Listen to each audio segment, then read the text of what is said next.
Hey everyone, welcome back to the channel. Please subscribe if you haven't already. A few people have told me that listening to these stories helps them fall asleep, so you can also share the video with any friends who have trouble sleeping. Our first story tonight follows Aquila, a young man who is known for playing the flute. After receiving a new flute from his father, he began seeing a mysterious woman near the woods.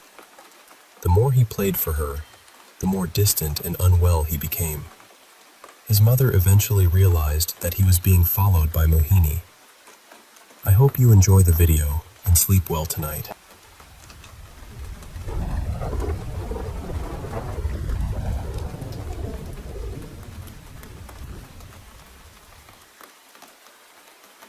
Let me tell you a story about a young man named Aquila, and the night he learned that some music should never be played after sunset.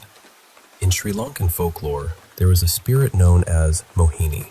They say she appears as a beautiful woman, often dressed in red, and waits for lonely men traveling after dark. Those who fall under her spell may lose their minds, become terribly ill, or simply disappear. Aquila had heard those stories before, of course, but like most young men in the village, he thought they were only tales told to frighten children. He was 23 years old, handsome, confident, and well-liked by almost everyone. Whenever something needed organizing in the village, Aquila was usually the first person people called. He had a natural way of leading others, but his greatest talent was music. He could play the flute beautifully. In the evenings, he often sat on a rocky hill behind his family's garden and played until the sunlight disappeared. The place was peaceful, but it stood dangerously close to a thick forest. Beyond the trees, partly hidden by vines and wild grass, there was also an old cemetery. One afternoon, Aquila's father, Kumaran, returned home carrying a silver flute. "Son, come and look at this," he said. "I met a traveler near the coast today. He had this flute with him, and the moment I saw it, I thought of you." Aquila held the instrument carefully. It was smooth, cold, and strangely beautiful. "This is perfect," he said. "I've never seen one like it." His mother, Nandani, looked at the flute with a little uncertainty. "Just don't take it to that rock after dark," she warned him. "Rain is coming, and nothing good wanders near the forest at dusk." Aquila laughed. "Mother, you worry too much." A few days later, his best friend called him. "Patum is finally home," Kusal said excitedly. "He's been overseas for nearly 3 years. We're having a small gathering this afternoon. You have to come." Aquila arrived at Kusal's house around noon. What began as a quiet reunion soon became a lively party. They ate, drank, sang old songs, and laughed about the foolish things they had done when they were younger. By the time Aquila returned home, evening was already approaching. He was unsteady on his feet, but the moment he saw the silver flute in his room, he felt an overwhelming desire to play it.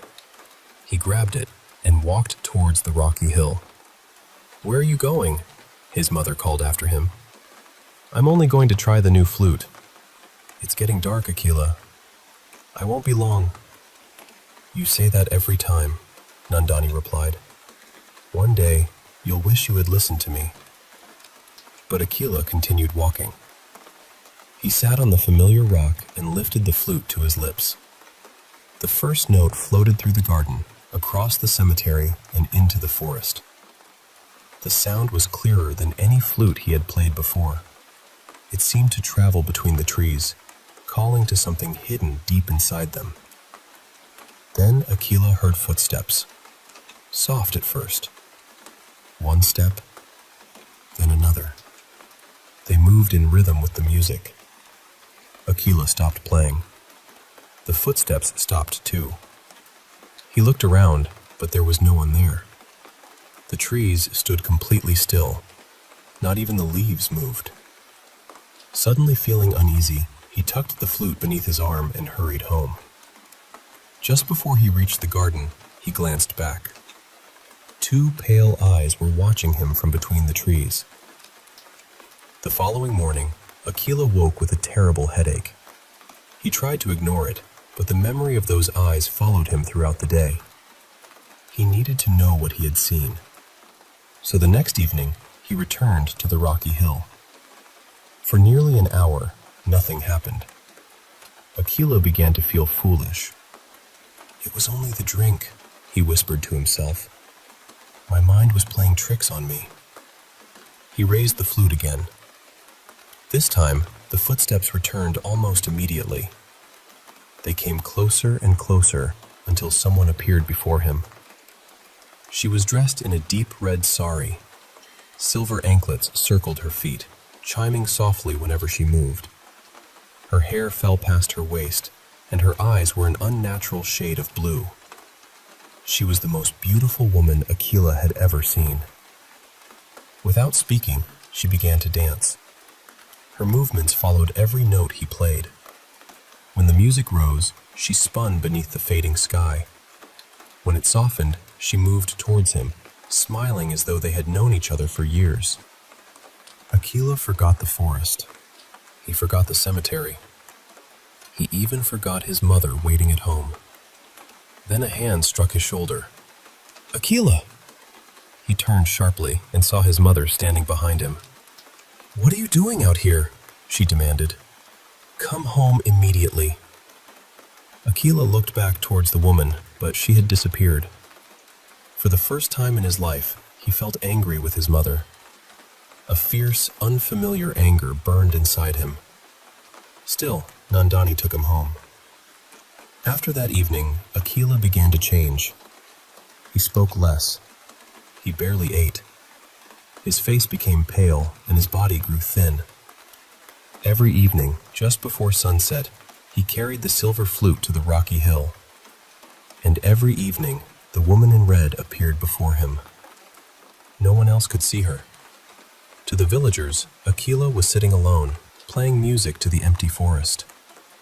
But to him, she was always there, dancing beneath the trees and calling him closer. One afternoon, a schoolboy named Wimmel came to the house. "Auntie," he said, "could I borrow one of Aquila's old flutes? I need it for a school performance." Nandani told him he could take the wooden flute from Aquila's room. But Wimmel accidentally picked up the silver one. A short time later, Aquila returned from work. The moment he entered the house, he rushed into his room. "Mother, where is my flute?" Nandani stared at him. "How did you know it was gone? Where is it?" "Wimmel borrowed it." Aquila ran outside, jumped onto his motorbike, and sped towards the boy's house. Within minutes, he returned, clutching the flute tightly against his chest. His mother felt a chill pass through her. It was barely midday. Aquila had not even entered his room before demanding to know where the instrument was. That was when Nandani understood that her son was no longer acting by his own will. She went to the village temple and begged the chief monk for help. The monk arrived at their home that evening. The moment Aquila saw him, his hands began to tremble.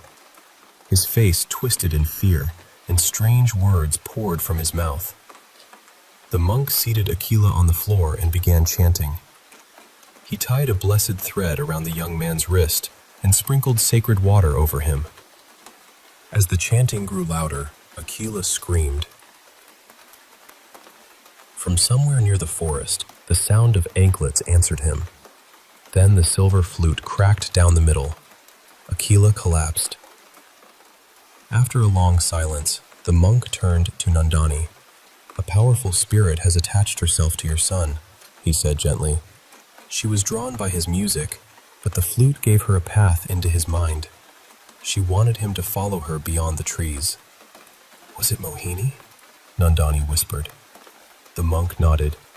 "Your son was fortunate. A little more time, and he may never have returned." He gave her a bottle of blessed water. "Pour this around the four corners of your garden. Bring Aquila to the temple every evening for the next several weeks. Most importantly, never allow him to play a flute after sunset again." For many nights, Aquila dreamed of the woman in red. He heard her anklets outside his window and her voice calling softly from the forest. But the protective thread remained around his wrist, and he never answered. 2 years have passed since then. Aquila is healthy again. He works with his father, helps his mother around the house, and has slowly returned to the cheerful young man the village once knew. But he has never played the flute again. Sometimes, when the evening wind moves through the trees, he still hears a faint melody coming from the rocky hill. And beneath that distant music, almost too soft to notice, comes the delicate sound of silver anklets dancing in the dark.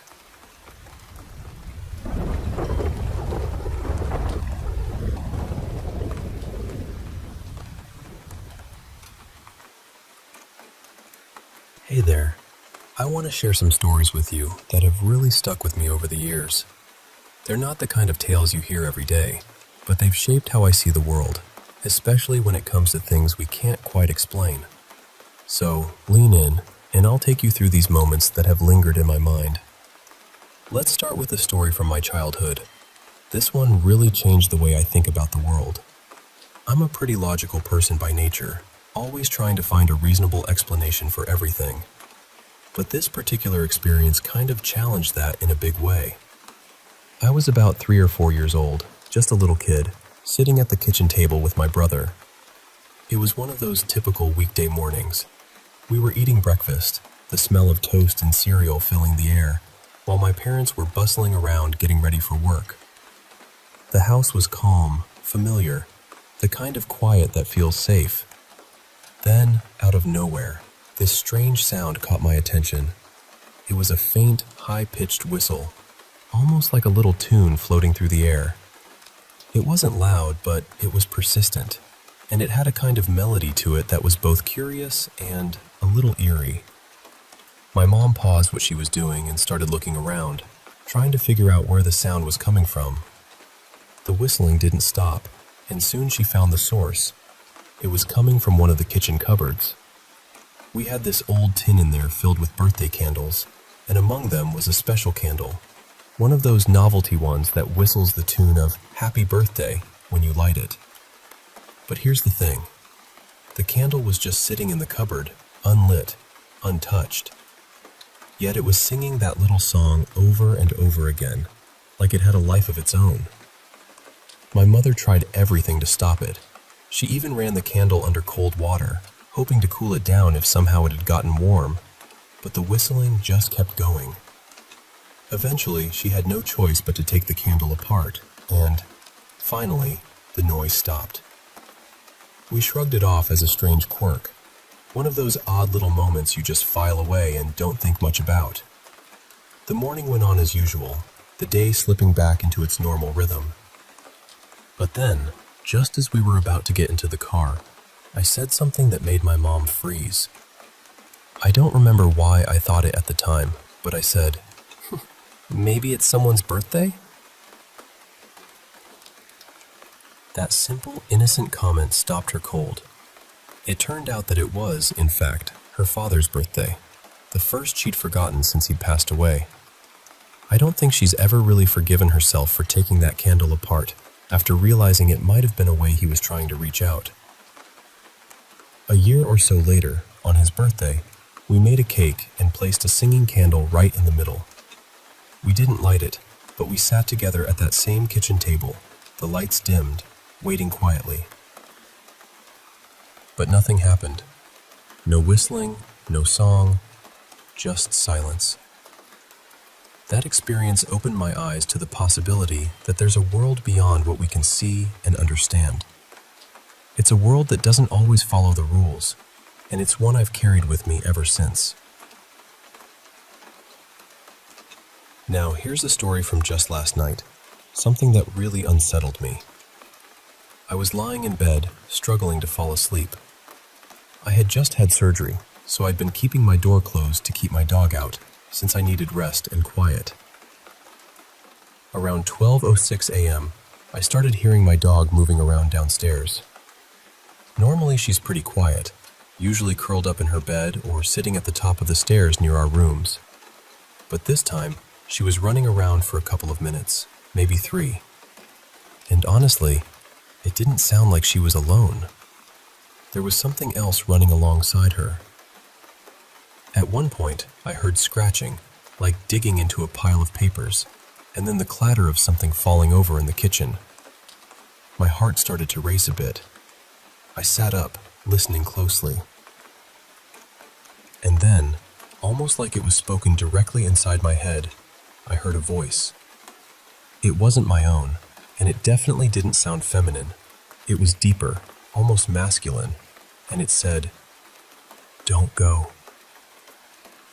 I've always been taught to listen when a voice like that speaks to me, so I stayed put, frozen in bed. A minute later, my dog came running up the stairs and stood right outside my door. But it was strange. Her breathing sounded distorted, like there were two of her out there. She whimpered softly, then walked away. I don't know what was with my dog or what that voice was, but since then she's been acting really strange today. Distant and tired, yet she hasn't actually settled down to sleep. I'm sharing this because, honestly, I'm a little worried.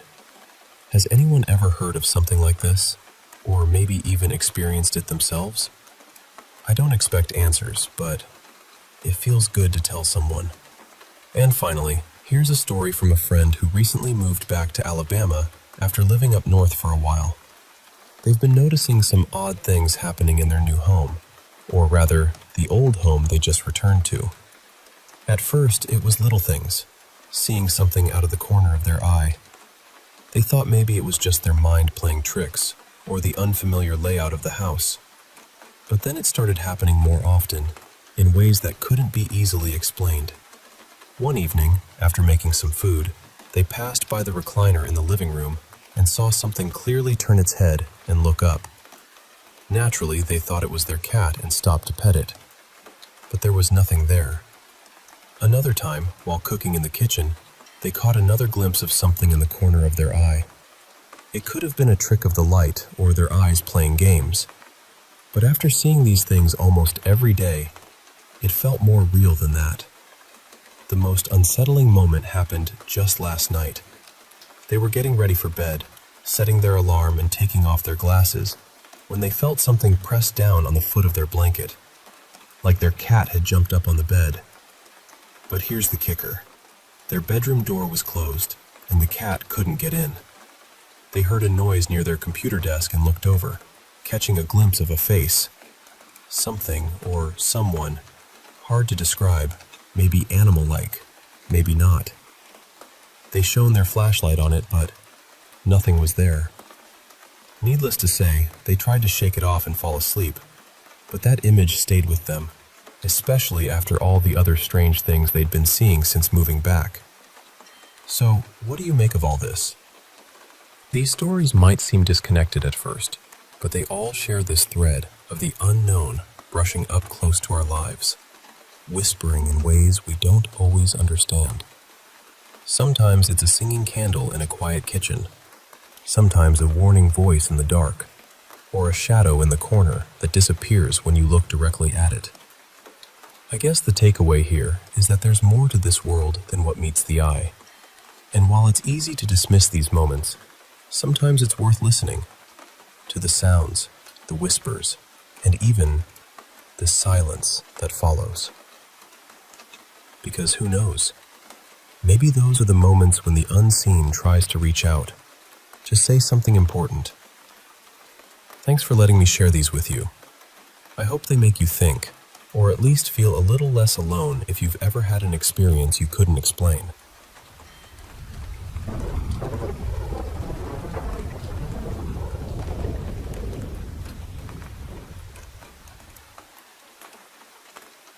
You know, back where I grew up, there's this legend, one that's been whispered about for generations.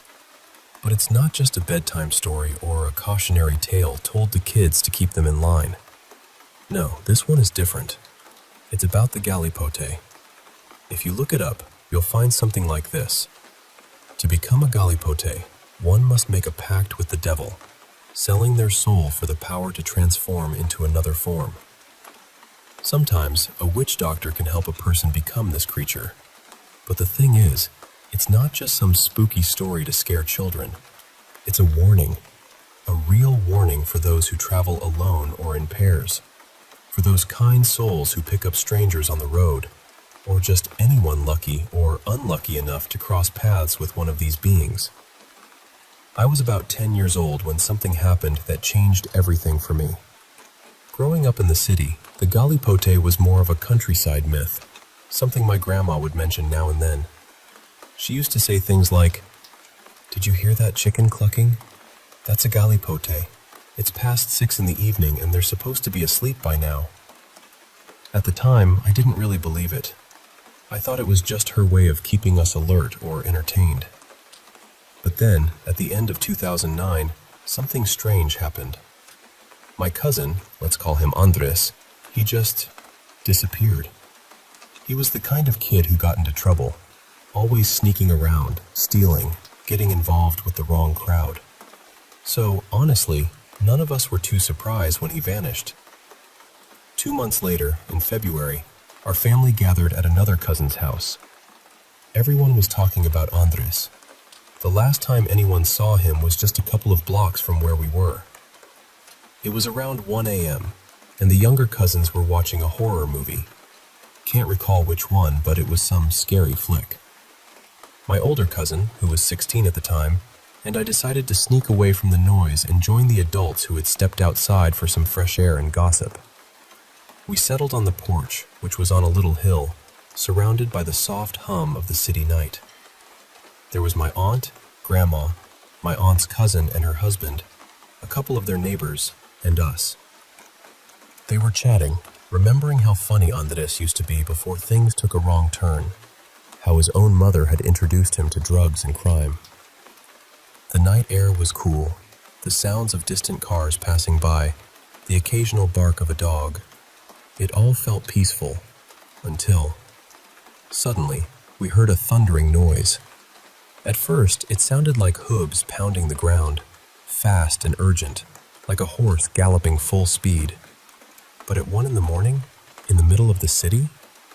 That was strange. We looked up the hill and saw it, a horse sprinting with no rider in sight. And then, out of nowhere, we saw someone chasing the horse, running desperately behind it.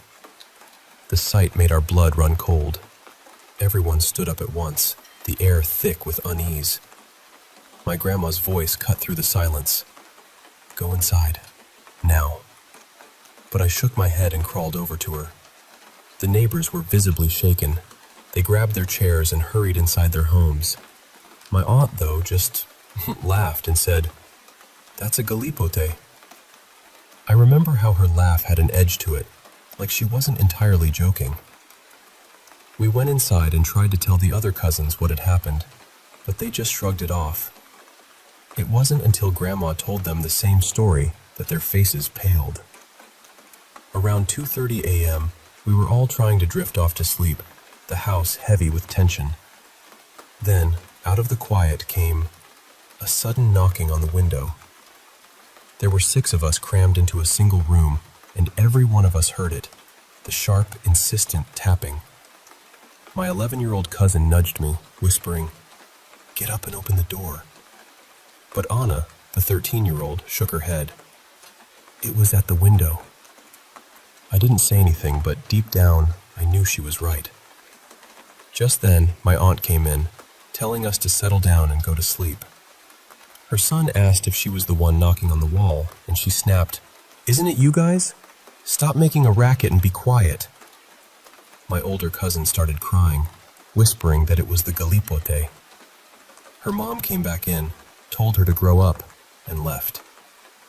Almost immediately after, the knocking came again. This time, so hard it felt like the glass might shatter. My aunt rushed back into the room, and there we were, nearly all in tears. I don't remember how I ended up inside the closet with 2 younger cousins, sobbing quietly. My aunt, frustrated, muttered something about us making noise at someone else's house, probably thinking we were just playing around. Then came the front door. Someone knocked so loudly it echoed through the house. My uncle, who had been in the back room, jumped up and shouted, "Who's there?" A voice answered, "This is Carmen." He opened the door, and it was our neighbor. She said, "There's something knocking on our window." Everyone came outside, except Grandma and us. We stayed inside, huddled together, while Grandma prayed softly. Santa Maria, Madre de Dios, ruega por nosotros. But nothing changed. Eventually, we managed to fall asleep in the living room. The adults were scattered around, some in the living room, others in the bedrooms. When morning came, the sun shining bright and warm, everyone gathered outside. They found a dirty shoe, strands of hair on both sides of the street, ours and the neighbors', and scattered pieces of corn. A month passed. One evening, 9 of my cousins and my little sister, who was just 3, were at Grandma's house. Grandma was sleeping in a room by herself, but she had this uneasy feeling and asked us to turn on the news. There, on the screen, was a man asking people to come to the countryside to identify a body. The name he mentioned was Andres Antonio Caceres. Of course, I'm changing the name here. He was from our town. We watched as they showed his body. His face was ripped beyond recognition, and he was only wearing jeans. They had buried him in a shallow grave, his wallet lying beside the hole. Grandma just said quietly, "I knew it." Minutes later, my little sister started crying out of nowhere. Grandma shouted toward the window, "Go away! It's past 6. Time for you to sleep." And then, just like that, we heard a chicken clucking outside. That night, the legend of the Galipote wasn't just a story anymore. It was real, and it left a mark on all of us that stayed with me ever since.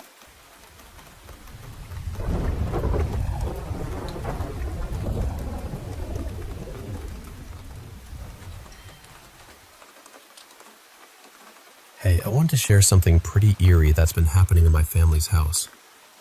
It all started about 6 months ago when my mom began working a really early shift at this new company. She works from 4 a.m. until noon. Since she doesn't have a driver's license, I have to drive her there at 3:25 in the morning. Yeah, it's brutal waking up that early, but that's the routine now. So, 4 months ago, I was going through a rough patch and couldn't sleep at all. You know that restless feeling when your mind just won't shut off? But I have this rule. I don't use my phone when I can't sleep. I just lie there, eyes wide open, counting the minutes. That night, after a couple of hours tossing and turning, I glanced at the clock and saw it was exactly 1:48 a.m. That's when I heard it. The dining room chairs scraping softly against the floor, like someone was moving them around. Naturally, I thought my mom must have gotten up to grab a midnight snack. So I swung open my bedroom door. Our room is right next to the kitchen, and looked out, expecting to see her. But there was no one there. The kitchen was empty, silent, except for the faint hum of the fridge. I closed the door slowly, heart pounding a little, and crawled back into bed. In my half-asleep state, I joked to myself, "Must be a demon or something," and surprisingly, I drifted off almost immediately. Fast forward to 3:05 a.m., my alarm blaring me awake. I dragged myself into the kitchen, poured a strong cup of coffee, and my mom came out of her room ready to leave. I was still feeling foggy, so I barely registered her usual morning grumbles about the dishes and the mess in the kitchen. But then she said something that caught me off guard. "Couldn't you sleep last night? Next time you have tea, try not to make so much noise." I was too tired to respond, just nodded and sipped my coffee. I dropped her off at work and went back home, completely exhausted. I fell asleep and honestly forgot about the whole thing. Later that day, around 12:35 p.m., we were driving back when I finally asked my mom about that comment. She repeated the whole thing, the bickering about noise, and then something else. "Oh, and also, stop making so much noise when you take your tea to your room." I told her about hearing the chairs moving and how I thought it was her getting up, but we didn't say much else. It was strange, but we shrugged it off. We decided to tell my grandma about it. She suggested, Look around the house. Maybe you guys brought something in, like an object that might be causing this. We're not the religious type, so we don't use any charms or anything, but we did find this little cross a friend had given my sister a while back. We tossed it out and tried to forget the whole thing. When about 2 weeks ago, my sister, grandma, and I went out of the country, leaving my mom alone at home. Around 3 a.m., she texted me, asking if I was awake. I was, so I called her immediately. Her voice was shaky as she said, "I hear something in your sister's room." I got chills just hearing that. We live on the second floor, so for her to hear something in that room was unsettling. I asked her what the noise was like, and she said it sounded like footsteps in the kitchen downstairs. I told her to call 911. Maybe someone had broken in, but she asked me to check the security cameras first. I opened the app, scanning every angle. All the doors were locked, no cars outside, and no one was in the shop beneath us since it closes at 8 p.m. My mom mustered up some courage and went out to check. Of course, nothing was there. She ran back to her room and started praying quietly. Eventually, we both fell asleep, though I know she was scared. She even asked my cousin to stay with her for the next week. 3 days later, my cousin told my mom she couldn't stay anymore, so my mom said she'd sleep in my room instead since it's the smallest. I realized that might have been a mistake because, well, I'm kind of the person who's seen more weird stuff than anyone else in the family. At 4 a.m., my mom called me, her voice trembling. She said, "I heard something in your closet, then by the right side of the bed, like someone was knocking." I told her to pray out loud, to try and push whatever it was away. She did, and thankfully, she managed to fall asleep a little later. I got back home by myself this past Thursday, and the first thing I did was crash for a nap. Around 9 p.m., I woke up hungry and headed to the kitchen. As I opened the fridge, I caught sight of a shadow standing near the bathroom door. That bathroom is the same spot where my sister and I once saw something strange, something we've talked about before. I froze, my heart thumping so loud I thought it would burst. I started praying quietly, hoping it would vanish. Just then, my mom came out of her room and said softly, "You saw something, right?" And honestly, I'm scared. We both are. So yeah, whatever it is, it's definitely back.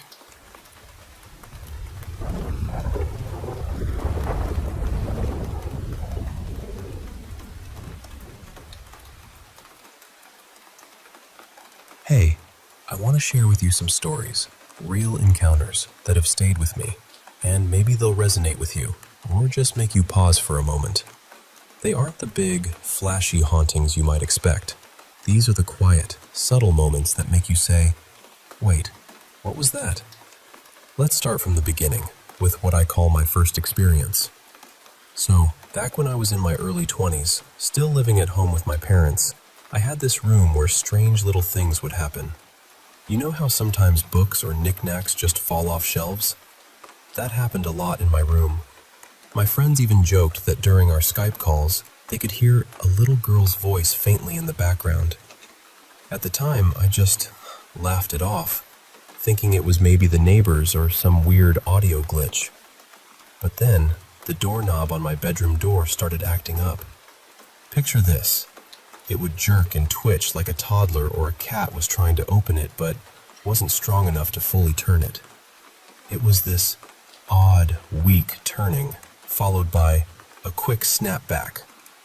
This went on for months, happening randomly throughout the day. Naturally, I blamed my cat. She hated having doors closed on her and would usually come in only to leave right away. But I was tired of constantly opening the door only to have her scoot out, so I just ignored it. My room was right next to my dad's little office nook, so I always kept the door shut. Then one day, while I was just doing my thing, that jerking started again. This time, I didn't brush it off. Soon after, I heard my dad get up, open my door, and look around with this puzzled expression. He said, "Huh, thought maybe there was a cat stuck in here." He'd heard the doorknob too, and confirmed it wasn't coming from the other side, so not the cat. That's when I started to consider things I'd never really believed in before. I talked with my best friend about it, and she suggested maybe I should get the house cleansed. My parents, especially my dad, were hardcore skeptics, very religious and convinced that spirits only linger when people stray from their faith. But she said, if nothing felt malicious, maybe I could just ask it to stop. So the next time the doorknob jerked, I looked at it, took a deep breath, and said firmly, "Could you please stop?" And just like that, it stopped. Never happened again.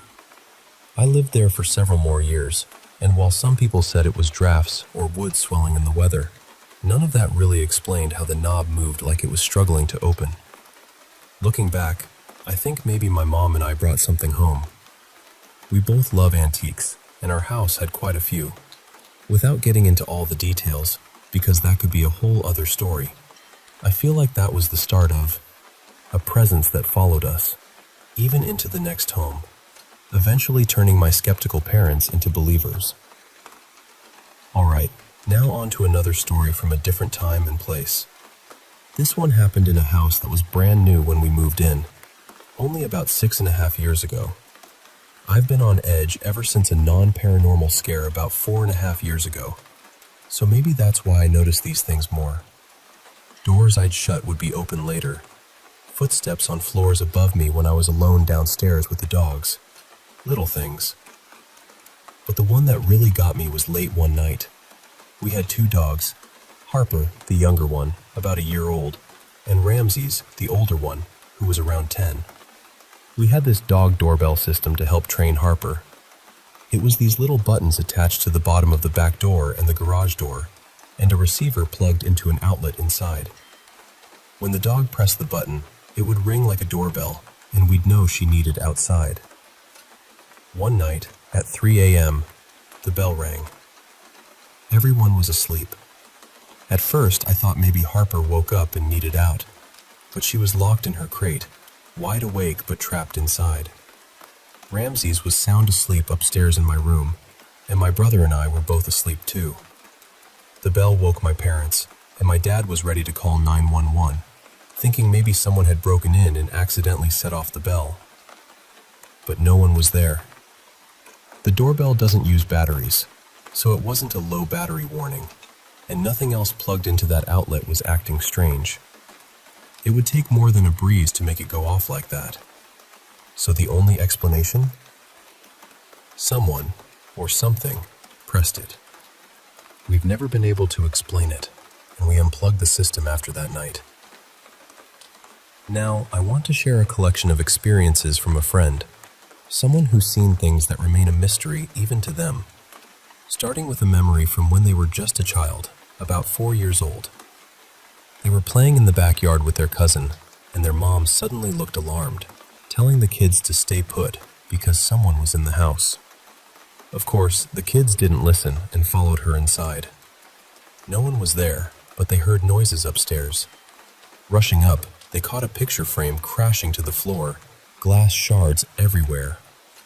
Their mom said she saw their grandma in the window. That very night, the family received a call confirming the grandma's death. Then, there was something even more chilling. A black, translucent arm passing through a wall while chatting online with a friend. The friend seemed used to it, saying he'd seen similar things before. For my friend, it was terrifying and inexplicable. There was also a glove that disappeared only to reappear exactly where it had been left. A dream where a grandpa said goodbye moments before he passed, and even the unsettling feeling of being punched while alone in a remote swamp.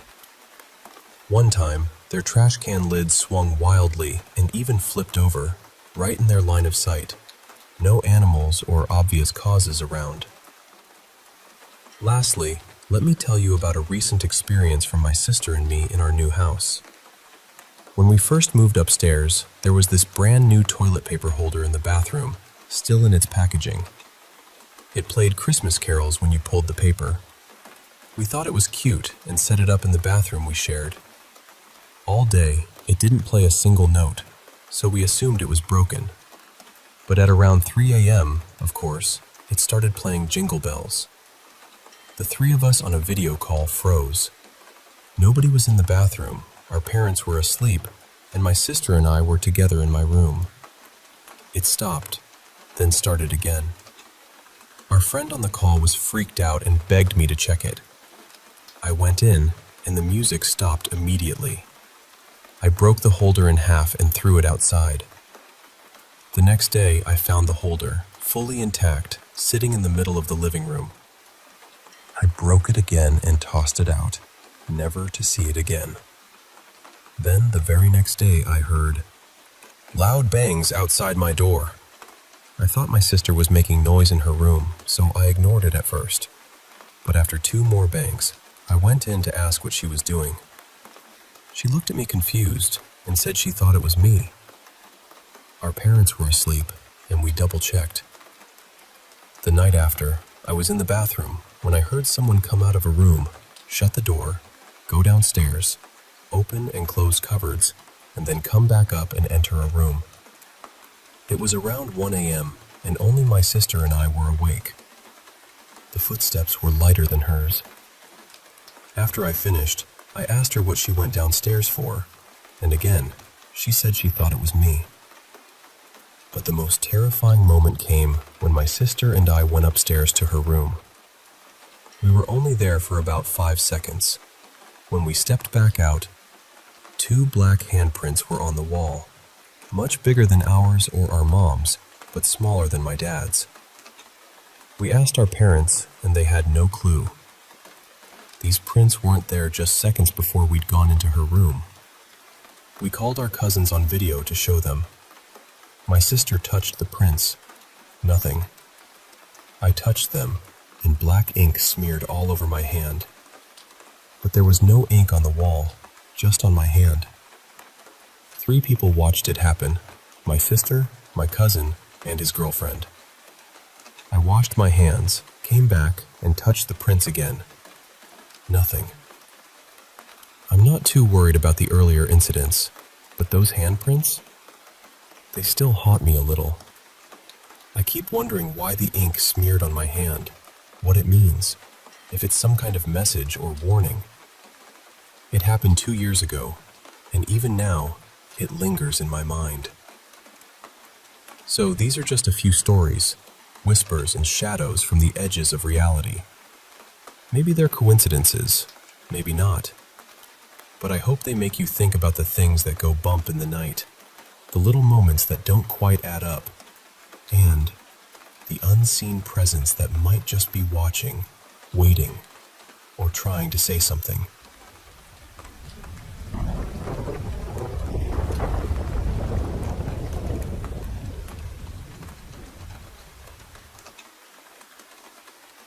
This happened back in 2017, and honestly, I still get a strange feeling whenever I tell the story.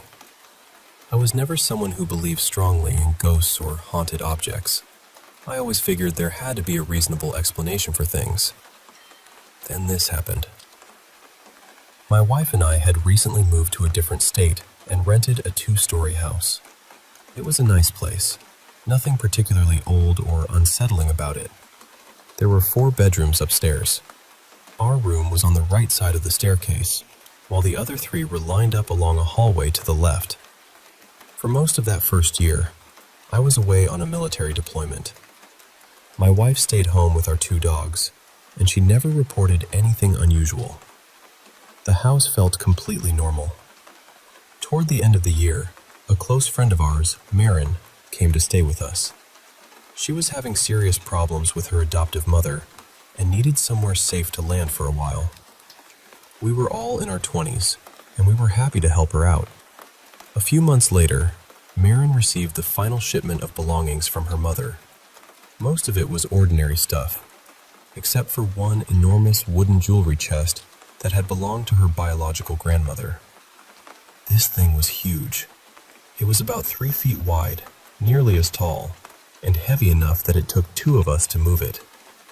The wood was dark and scratched, and the drawers had these old brass handles. Marin didn't have anywhere to put it, so we stored it in the closet of the bedroom at the far end of the upstairs hallway. About 6 weeks later, Marin moved out to live with her boyfriend. That was when everything changed. The bedroom containing the chest was directly above our living room. At night, while my wife and I were sitting downstairs with the dogs, we started hearing footsteps moving across the ceiling. Not creaking, not pipes knocking.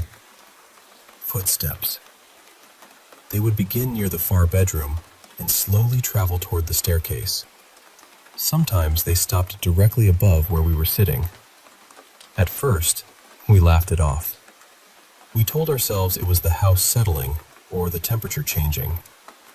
But it began happening almost every night, and the footsteps became heavier and more deliberate.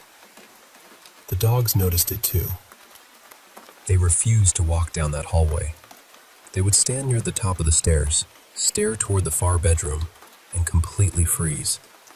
Then, without warning, they would turn around and sprint into our room. That was the part I couldn't explain. My wife eventually mentioned it to a coworker named Celia, who was very spiritual and believed that objects could sometimes hold on to energy. Celia suggested cleansing the house with sage. One evening, just before bed, my wife decided to try it. She lit the sage in our bedroom and slowly walked through the upstairs rooms. Everything seemed fine until she reached the bedroom at the end of the hall. I was waiting in our room when she suddenly came running back toward me. She was completely pale. She told me that the moment she passed the burning sage in front of the closet, the room became freezing cold. Not cool, but the kind of cold that seemed to move straight through her. Then the sage went out instantly. Anyone who has ever burned sage knows it usually keeps smoldering. You normally have to press it down firmly to extinguish it. My wife immediately messaged Marin and told her the chest needed to be removed the next day. Marin said she had nowhere to keep it, so I told her I was putting it outside. The following morning, I dragged it to the curb. Part of me wanted to break it apart first, but my wife begged me not to damage it. She said she didn't know what might happen if we did. As strange as it sounds, the house became completely quiet after the chest was gone. No more footsteps, no more freezing rooms. The dogs walked down the hallway without hesitation and never stared toward that bedroom again. We've moved several times since then, and those dogs never behaved that way in another house. Much later, when my wife and Marin started speaking again, Marin admitted that strange things had happened in her adoptive mother's house too. Doors would open by themselves, objects would disappear, and people sometimes heard someone walking through empty rooms. She said the disturbances seemed to become worse after her grandmother died. But the part that still bothers me most happened after I carried the chest outside. Trash collection wasn't scheduled for another 2 days. The chest disappeared from the curb that same afternoon. So wherever it ended up, I just hope whoever took it never placed it at the end of a hallway.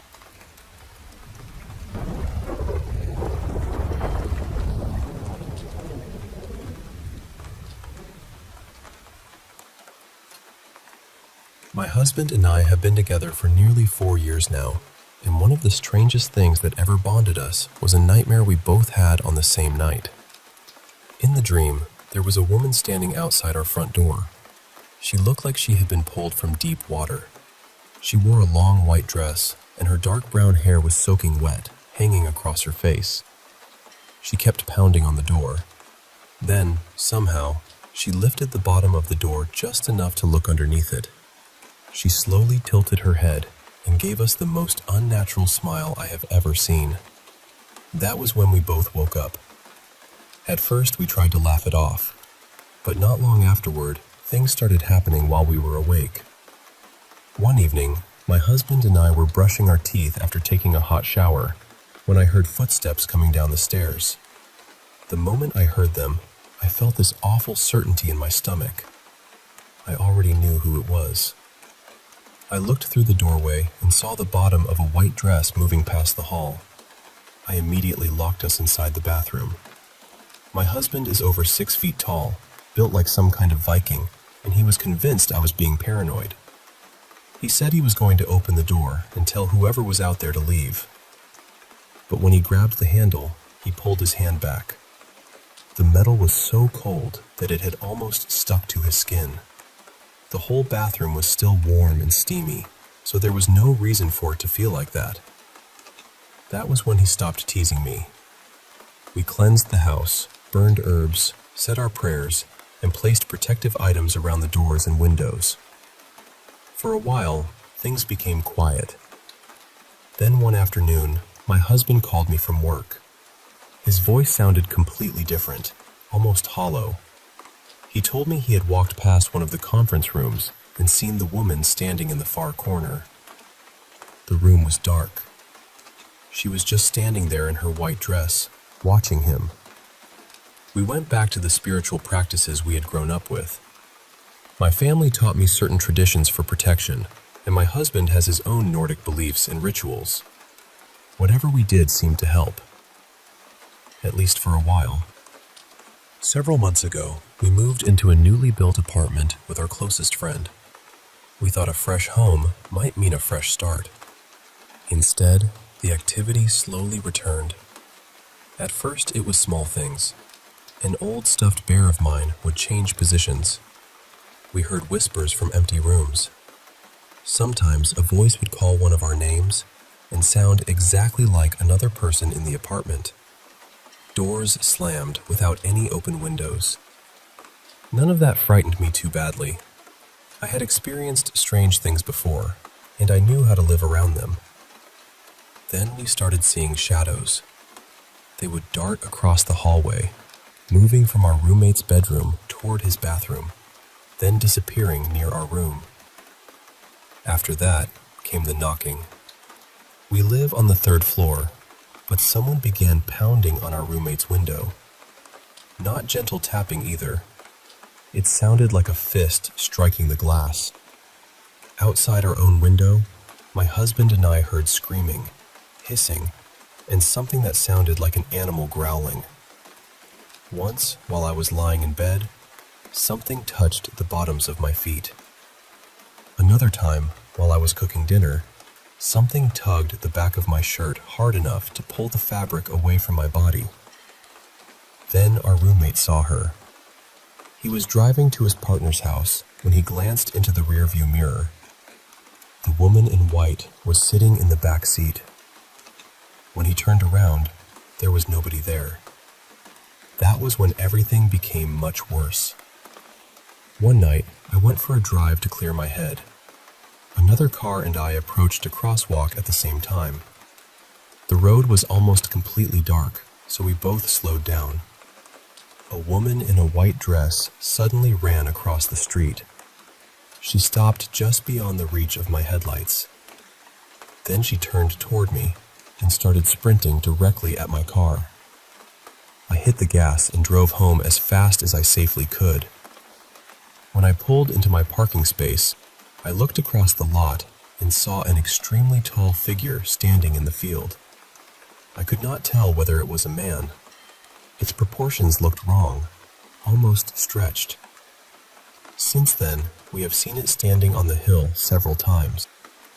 A few nights ago, it waved at our roommate.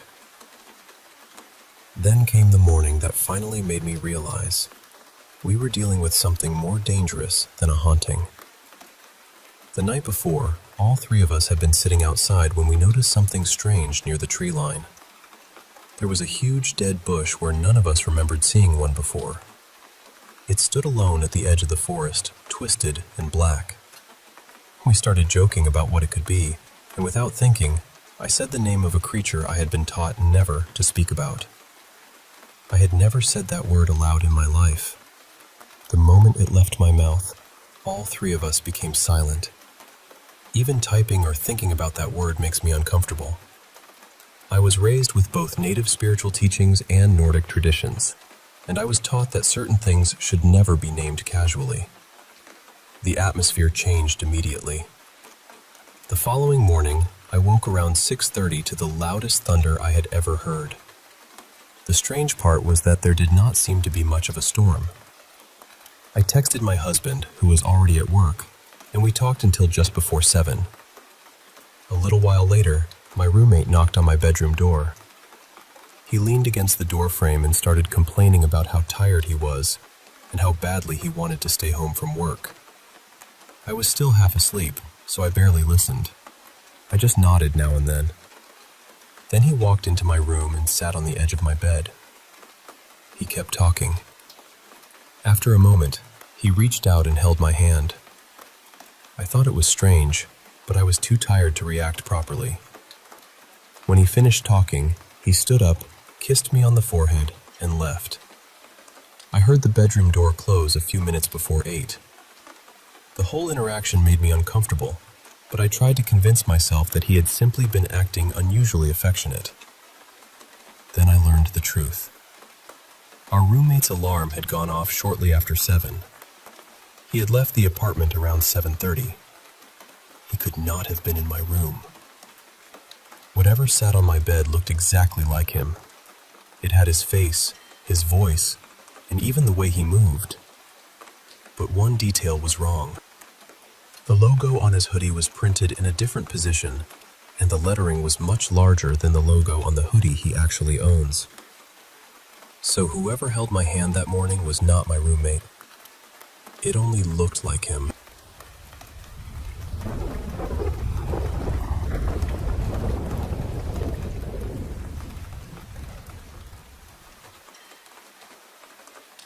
I've wanted to tell someone about this for a while, because the second floor of my building has always felt different.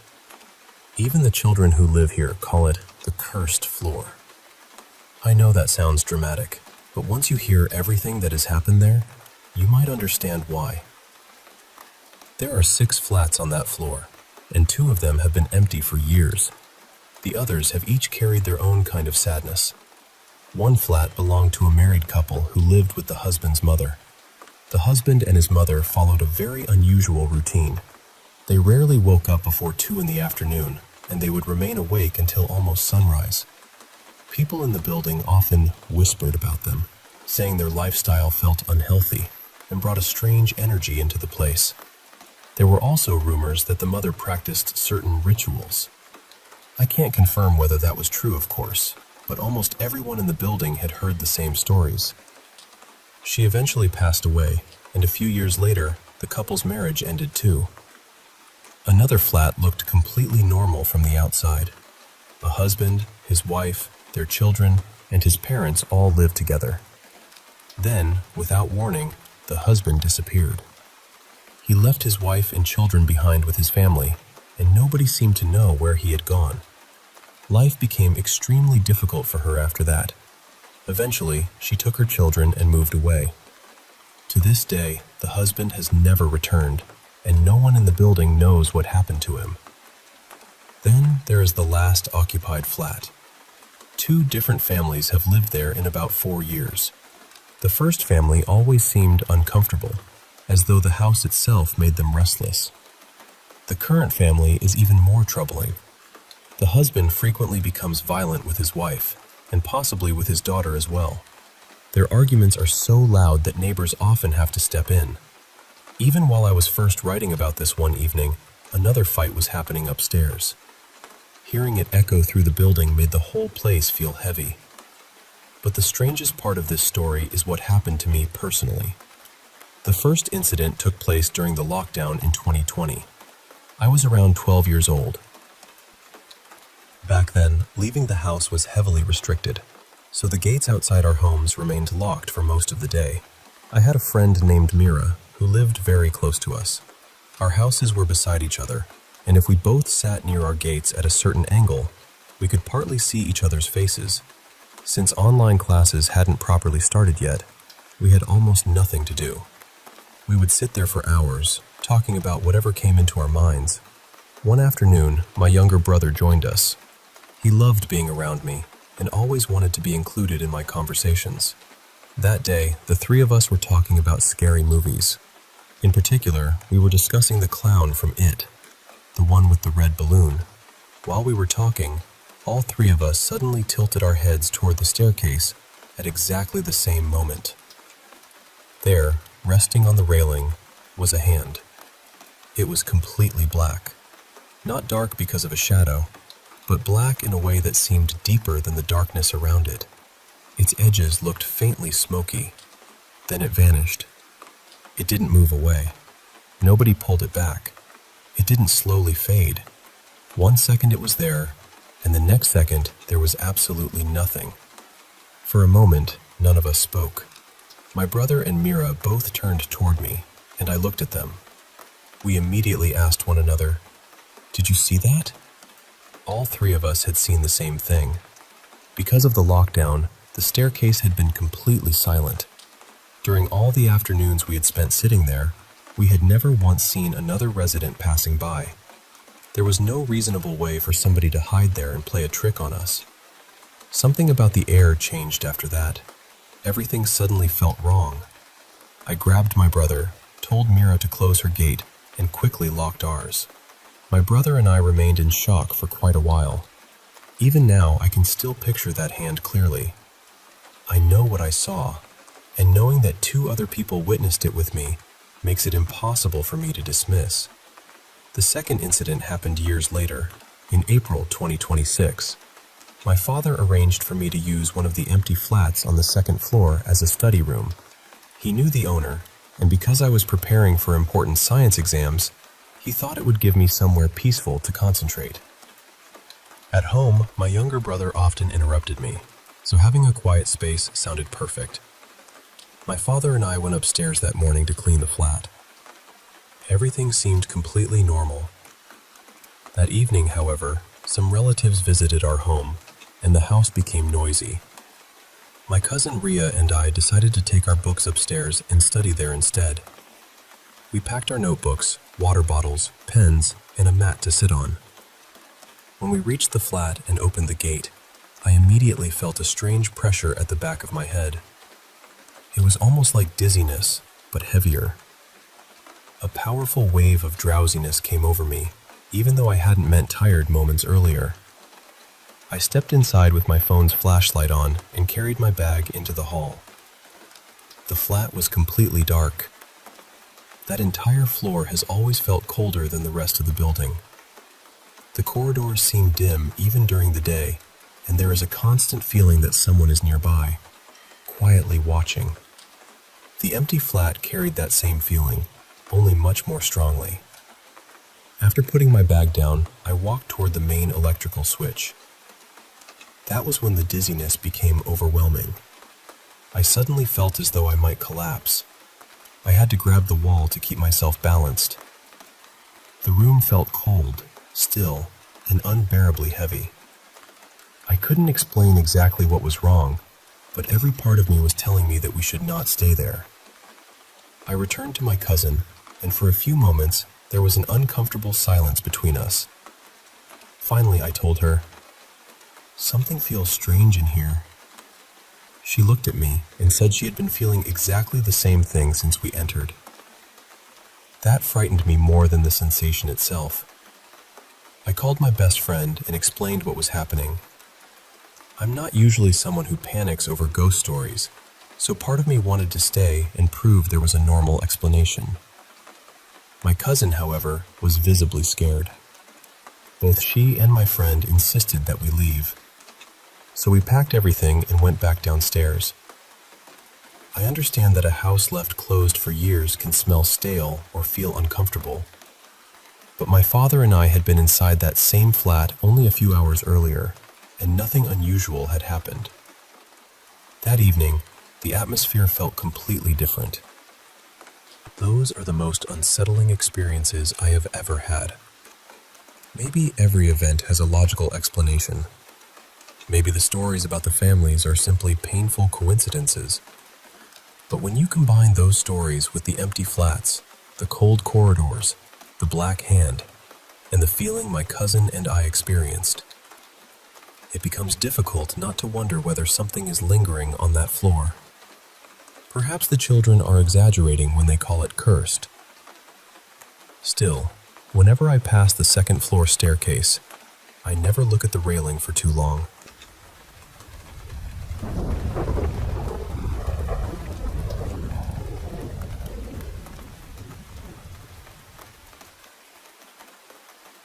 It's been a little over a year since this happened, but I still think about it more often than I'd like to admit. At the time, my closest friend and I were staying at my family's old house. The place sat at the bottom of a steep gravel path, surrounded by thick woods on nearly every side. It felt peaceful during the day, but at night, everything beyond the porch light seemed impossibly dark. One night, sometime after 3 in the morning, we were trying to sneak back inside after going out without permission. We were halfway down the path when my friend suddenly stopped. She reached for my arm and whispered for me not to move. At first, I thought someone had caught us. Then I followed her gaze, or at least where I thought she was looking, and glanced toward the small storage shed behind the house. There was someone standing near it. The figure had the exact shape of my father. Same height, same shoulders, even the way he usually stood with his arms slightly away from his sides. But I knew it wasn't him. There were no features, no face. It was just a solid human-shaped shadow. I couldn't look away. I felt strangely calm and terrified at the same time, almost as though my body had forgotten how to move. The figure remained there for a few seconds before slowly fading into the darkness. Then we heard footsteps coming from the woods. They were slow at first, but they were getting closer. My friend and I stood frozen until something inside me finally snapped. I grabbed her hand and told her to run.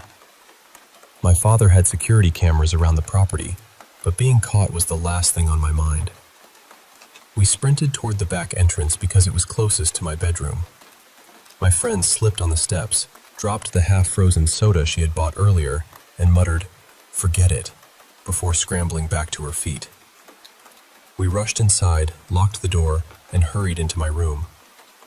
Once we had captured the bedroom door, we started whispering about what had happened. I asked her to describe exactly what she had seen. That was when everything became worse. She told me she hadn't been looking toward the shed at all. She had been staring at the front porch. And the figure she saw didn't look like my father. It looked like my younger sister. Same shape, same hair, same posture. Just a featureless shadow wearing her outline. We both started crying. Whatever had been outside seemed to have shown each of us someone different, but familiar. We were so shaken that we searched online for ways to make a room feel spiritually protected. One suggestion said to pour salt across the doorway, so I emptied nearly half a container in front of my bedroom door. The following evening, we stayed at my friend's house. We couldn't stop talking about what we had seen, and we wanted to make sure our memories weren't changing as we discussed it. So we sat on opposite sides of the room and drew the figure without looking at each other's paper. When we compared the drawings, they were almost identical. We had both drawn the same narrow body, the same unnatural edges, and the same empty space where a face should have been. Without planning it, we had also drawn a second image showing the figure fading away, almost like 2 frames from the same animation. We sat there quietly, trying to understand why it had looked like my father to me and my sister to her.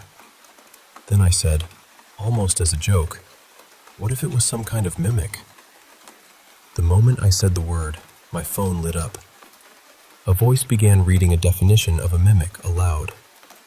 I hadn't asked it anything. I didn't even have the voice assistant fully activated on that phone. My friend stared at me, and I stared back at her. Neither of us touched the screen. Months later, my family moved away from that house. I never felt threatened while I was inside, but whenever I stepped outdoors after dark, I always had the feeling that something was watching from just beyond the trees. Even someone I dated experienced something strange there. One night, he waited in his car while I went inside to pack a bag. When I finally came out, he looked completely shaken. He told me that, a few minutes earlier, he had seen me run past the front of his car and disappear around the side of the house. But I had been inside the entire time. He didn't want to wait for an explanation. He just looked at me and said, "Get in. We need to leave right now."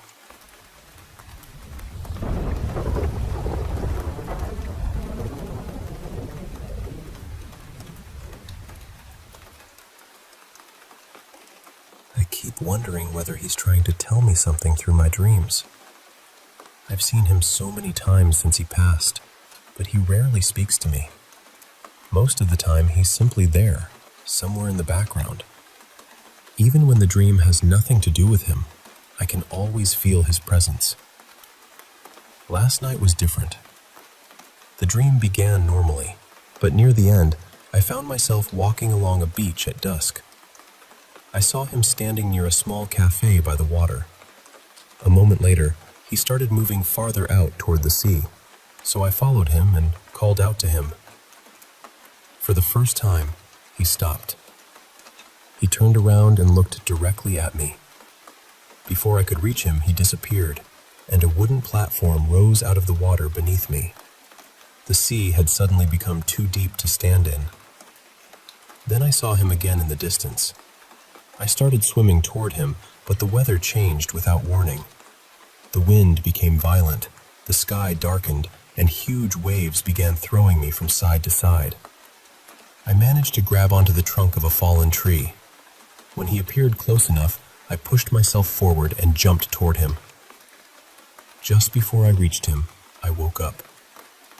This wasn't the first time he had appeared. I dreamed about him around 2 weeks ago, and there were other dreams before that. He was always more like a background character than the focus of the dream, but somehow, I noticed him every single time.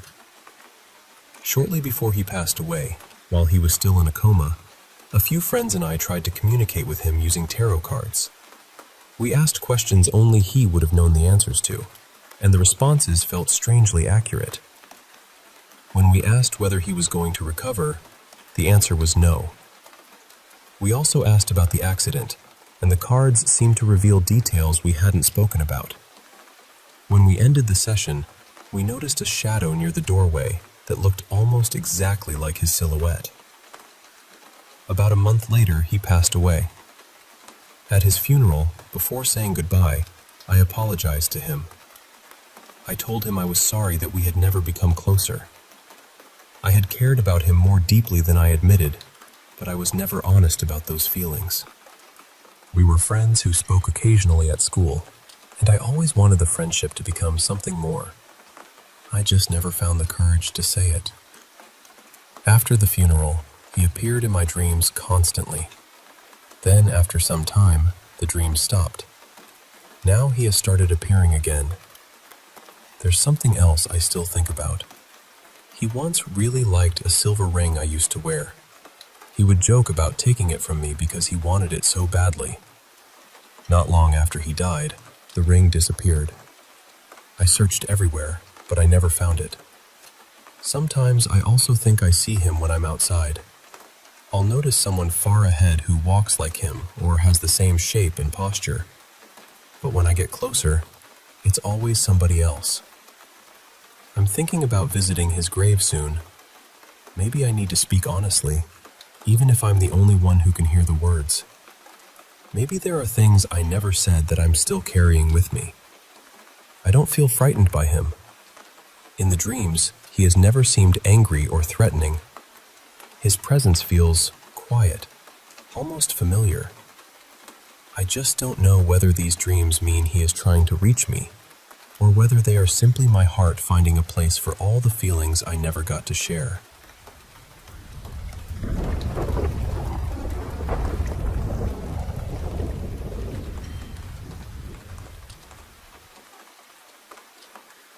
Hey, I want to share a story from my childhood about a school I went to that had this really eerie reputation, and honestly, it still sends chills down my spine when I think about it.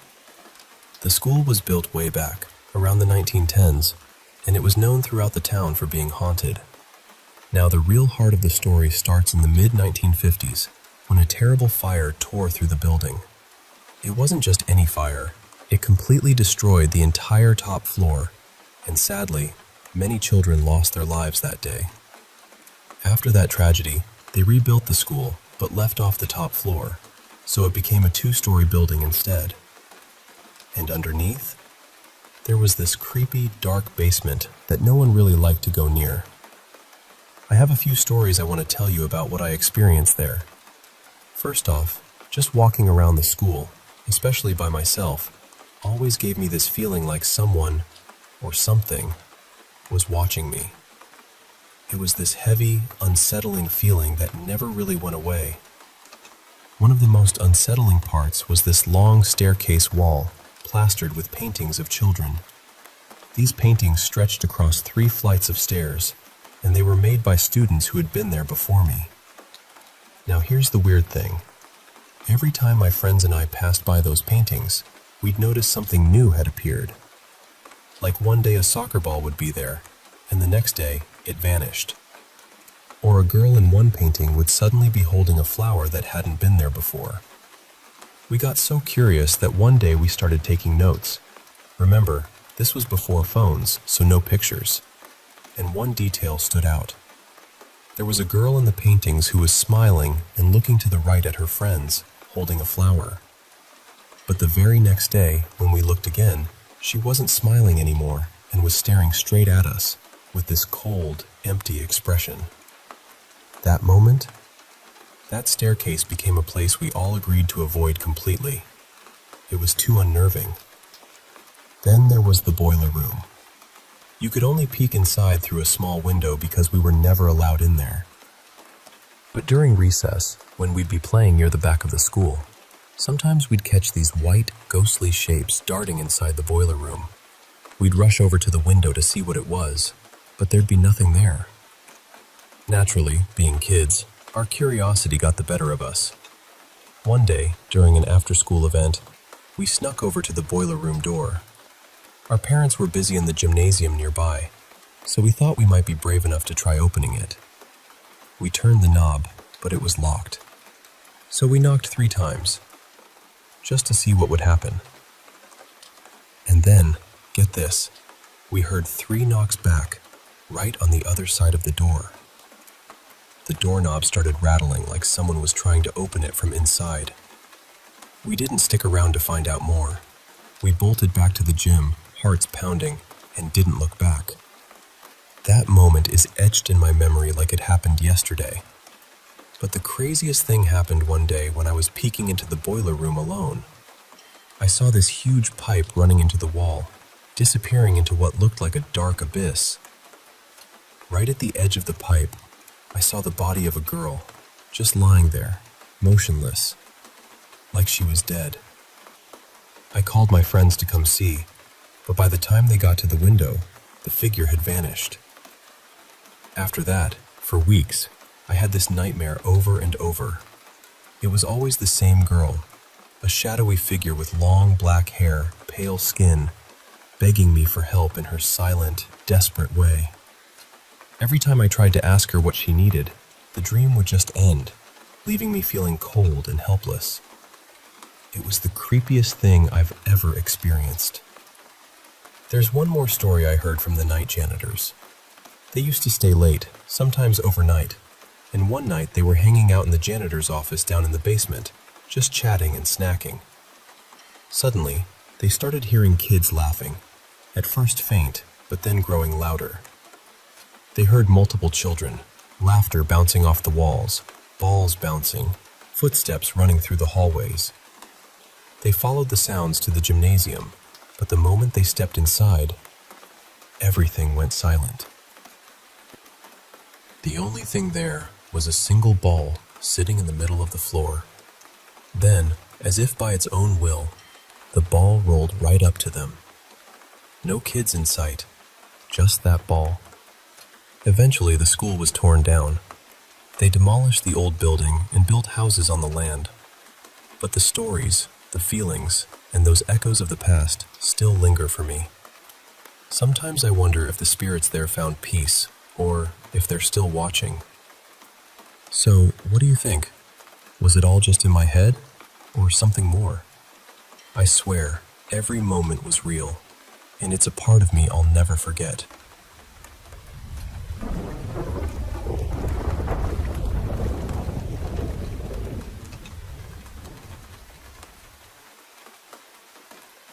Hey, I want to share something kind of eerie, but also deeply personal, that's been unfolding since my partner and I moved into this new house about 6 weeks ago.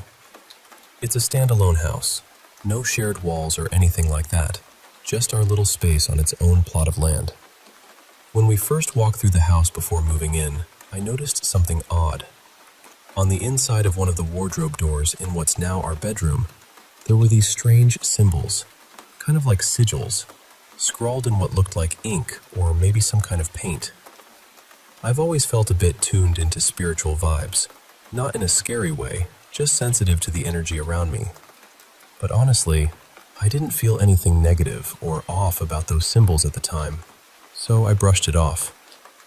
When we moved in, the property manager had cleaned those symbols off, so they were gone by the time we really settled in. Since moving in, a few unusual things have happened. At first, nothing that really alarmed us, but on one of our very first nights here, both of us woke up to this heavy, thudding sound, like something big was running back and forth down the hallway outside our bedroom door. My heart was pounding, and I glanced over at my partner. He looked just as startled. We got up, flashlight in hand, and checked everywhere.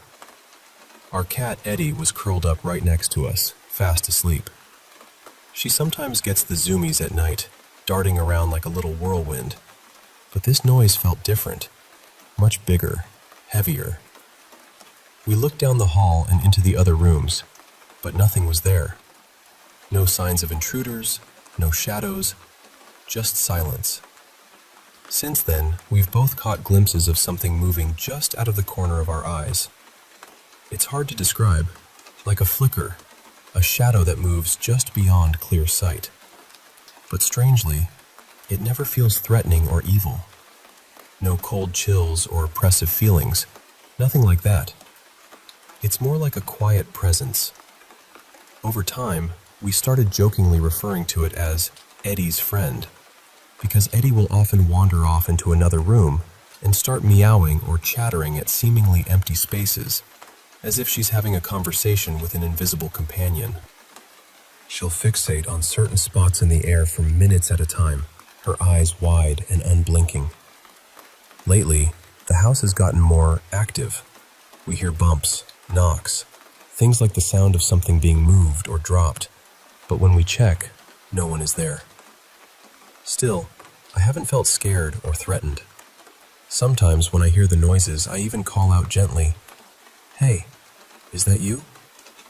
Just a friendly check-in, like acknowledging a neighbor. But yesterday, things took a bit of a turn. I was at work and my partner called me, sounding a little shaken. He said there was a lot of noise in the house, more than usual, and it wasn't Eddie making it.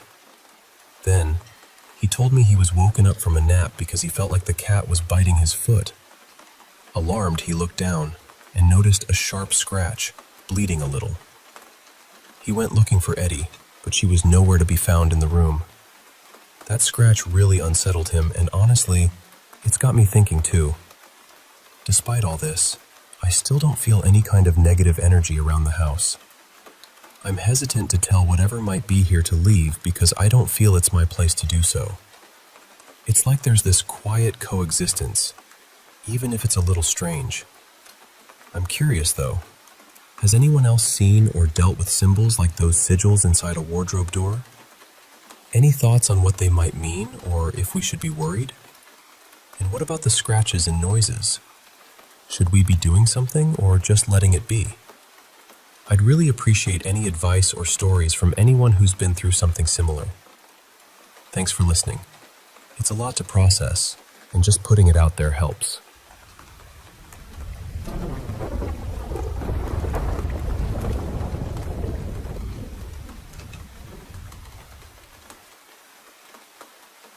Hey, I want to share something that happened to me just a few hours ago, and honestly, I'm still trying to wrap my head around it. So, I work in this retirement home, and part of my daily duties involves hauling a cart full of dirty laundry down to the basement. Now, this basement isn't just a regular storage area, it's got a bunch of rooms, including a temporary morgue right across from the elevator. I've been working here for quite some time, and that morgue has always been locked tight. Nobody ever uses it, at least not since I've been around. Today started like any other day. The halls were quiet, the sun was shining bright through the windows upstairs, and I felt completely at ease heading down to the basement. I pushed my cart, the wheels humming softly on the tiled floor, and made my way to the laundry room. After dumping the dirty linens, I hit the elevator button, expecting it to come down quickly so I could head back upstairs. But the elevator didn't move. Now, the elevator doors are metal and pretty thick, but the space inside acts like this odd acoustic chamber. From the basement, I could hear two of my coworkers chatting inside, holding the elevator doors open on the floor above. Their voices floated down, clear as day, which was both reassuring and a little annoying since I was in a rush on this particularly busy day. I started tapping on the elevator doors, hoping to get their attention so they'd know I was waiting. At first, nothing. So I tried a little rhythm. Knock, knock, knock. Pause. Knock, knock. Thinking maybe a pattern would make them realize I was there. And then, something utterly bizarre happened. About 5 seconds after my last knock, I heard knocking back. It wasn't rhythmic or anything like I'd done, just random, sharp knocks against a solid surface. At first, I thought it was my coworkers playing some kind of joke, but the sound wasn't coming from the elevator. It was coming from behind me. I slowly turned around, my heart starting to race, and there it was, the source of the knocking noise. The morgue door. The basement was eerily quiet except for those knocks. The air felt thicker, colder even, and my mind raced with 1,000 thoughts. Was it some sort of prank? Or something else? I felt frozen in place, gripping the handle of my cart like it was an anchor. Every instinct screamed at me to drop everything and run straight up the stairs, but just then, the elevator finally began its slow descent. The wait felt endless, the knocking from the morgue continuing sporadically, like some silent rhythm only I could hear. When the doors finally slid open, I practically threw myself in, mashed the button for the 3rd floor about 20 times, and let out a shaky breath as the doors closed behind me, sealing me away from that basement. I've been thinking about what could explain all this. Maybe the building's old pipes made noises that echoed strangely, or perhaps some animal was trapped inside the morgue. But I've lived in older buildings, and I've never heard anything that sounds like knocking on a door. Clear, deliberate knocks like that. So yeah, this was my first real brush with something I can only describe as paranormal.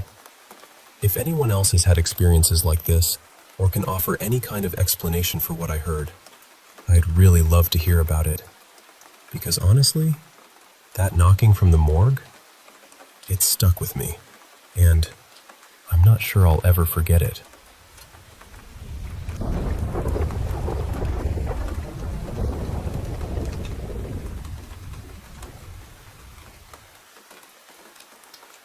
Hey, I want to share something really strange that happened to me and my brother.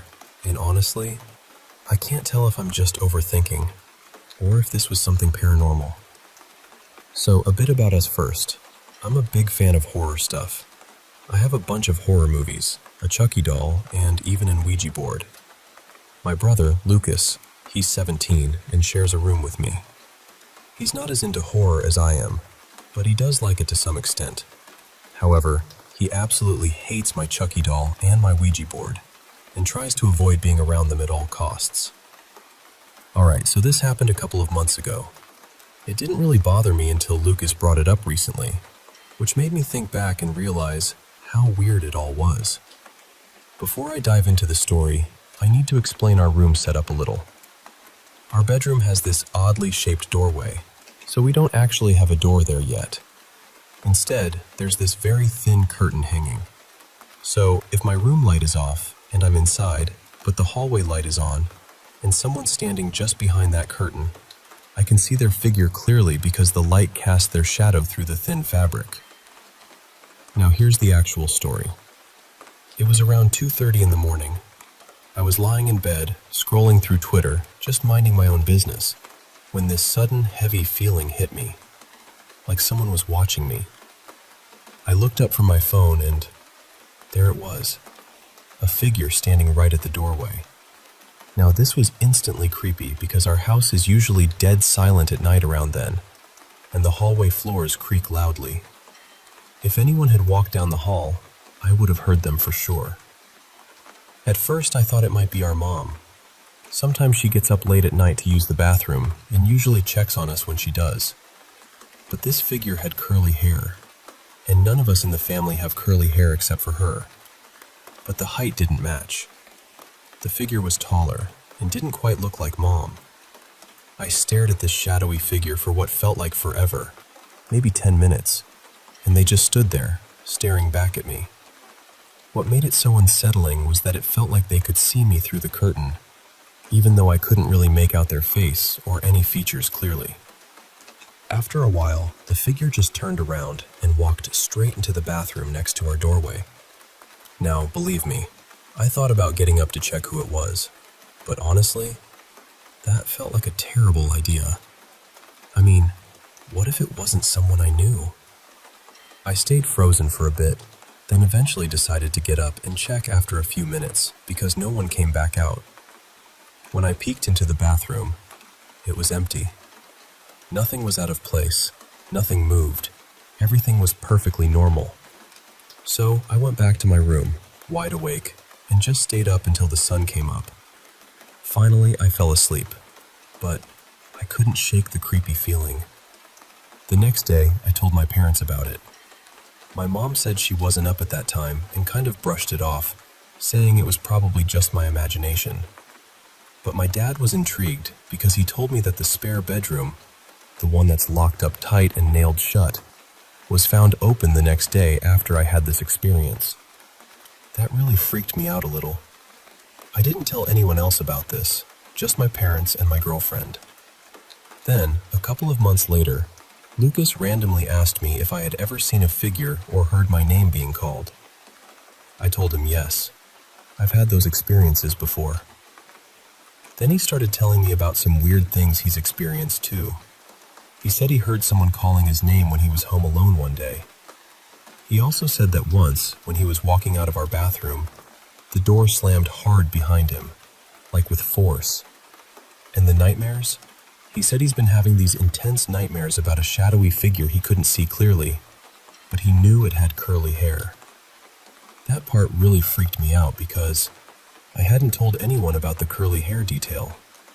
It was like the same figure we both saw or felt was haunting us. Honestly, I don't know what to make of all this.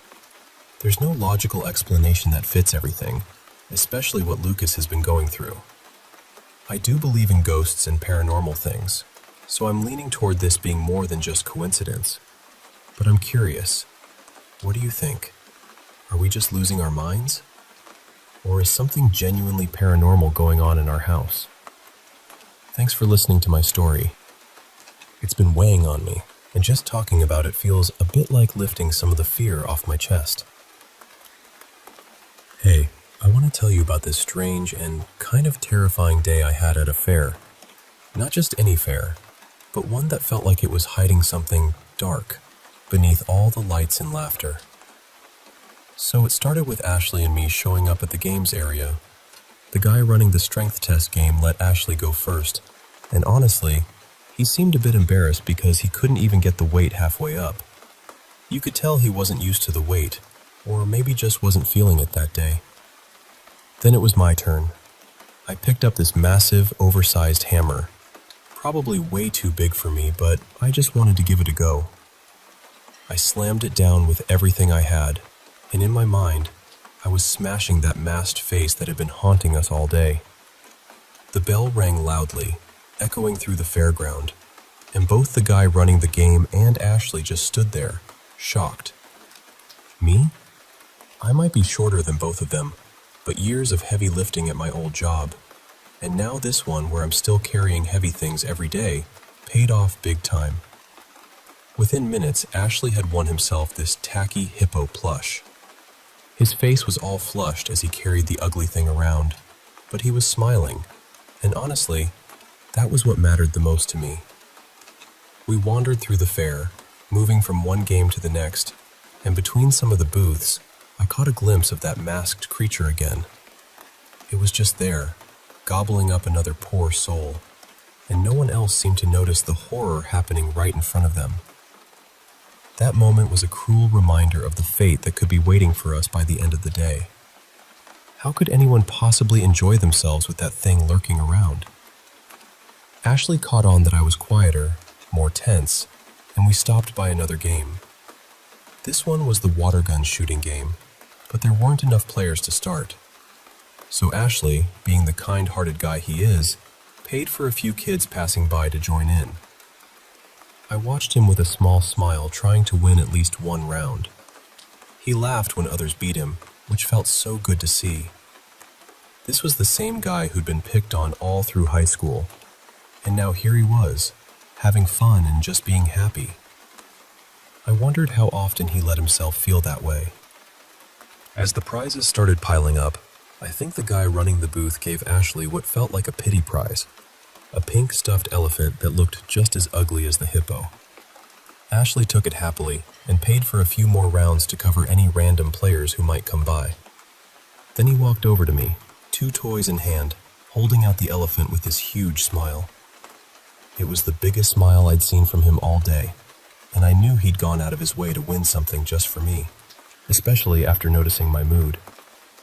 If it weren't for the distant screams echoing here and there, screams of someone being eaten, I would have thought this was one of the best days I'd had in a long time. Time passed, and the crowd slowly thinned out. You'd think people were just heading home, but I knew better. The moment folks stopped enjoying themselves, they were gone, swallowed up by that masked horror. I have no idea how I managed to last the whole day, every second filled with this gnawing tension, knowing that creature could show up and take me at any moment. As the sun dipped below the horizon, there was an announcement for a fireworks show to end the night. Ashley got excited and hurried us to find a good spot. Not once did he talk about the friends he came with. I wondered if he even remembered them, or how many were left. He wasn't at any risk of being eaten, and honestly, I think he had more fun than anyone else there. I even heard him laugh a few times. During the day, I realized I was starting to care about him. Not in a romantic way, because I've never been into dating or anything like that. Holding hands is about as far as I go.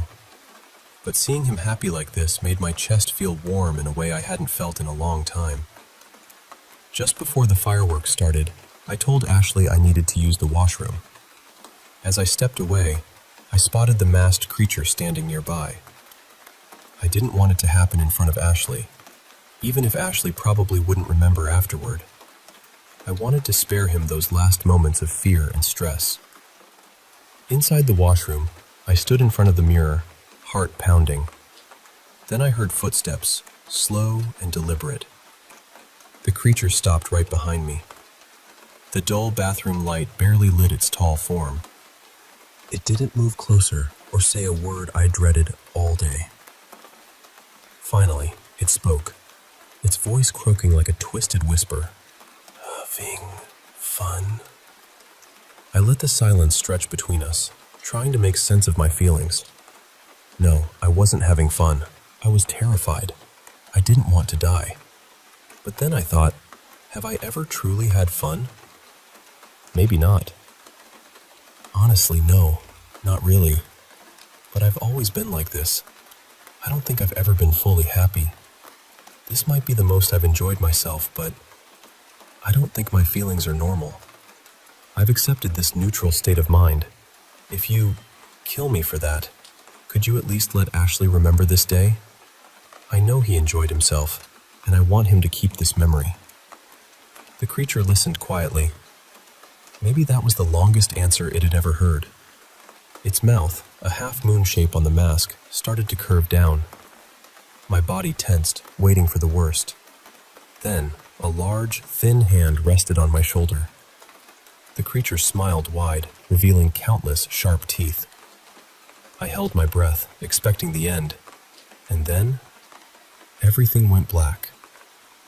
I woke up to the pinging of my phone. I jumped, disoriented, looking around. I was safe in my bed. I grabbed my phone and saw messages from Ashley, photos from the fireworks, blurry but full of color, and a selfie with his silly stuffed hippo. That day had really happened. He said he just woke up and wanted to share the memories. I didn't even remember getting home or giving him my number. Somehow, I'd been spared. That creature had let me live. But why? On my desk sat the pink elephant, its shiny black eyes staring at me. Ashley sent another message, thanking me for the day and asking if we could go back next year. I cared about him, but I knew that wasn't going to happen. We could hang out anywhere but that place. Then, out of the corner of my eye, the pink elephant's head started to twitch and spin upside down. A croaking voice whispered from the toy, "See you next year." I grabbed the ugly pink elephant and tossed it into the back of my closet, shoving my dresser in front of the door. I knew I had to work hard to make sure Ashley never had a reason to go back to that horrible fair ever again.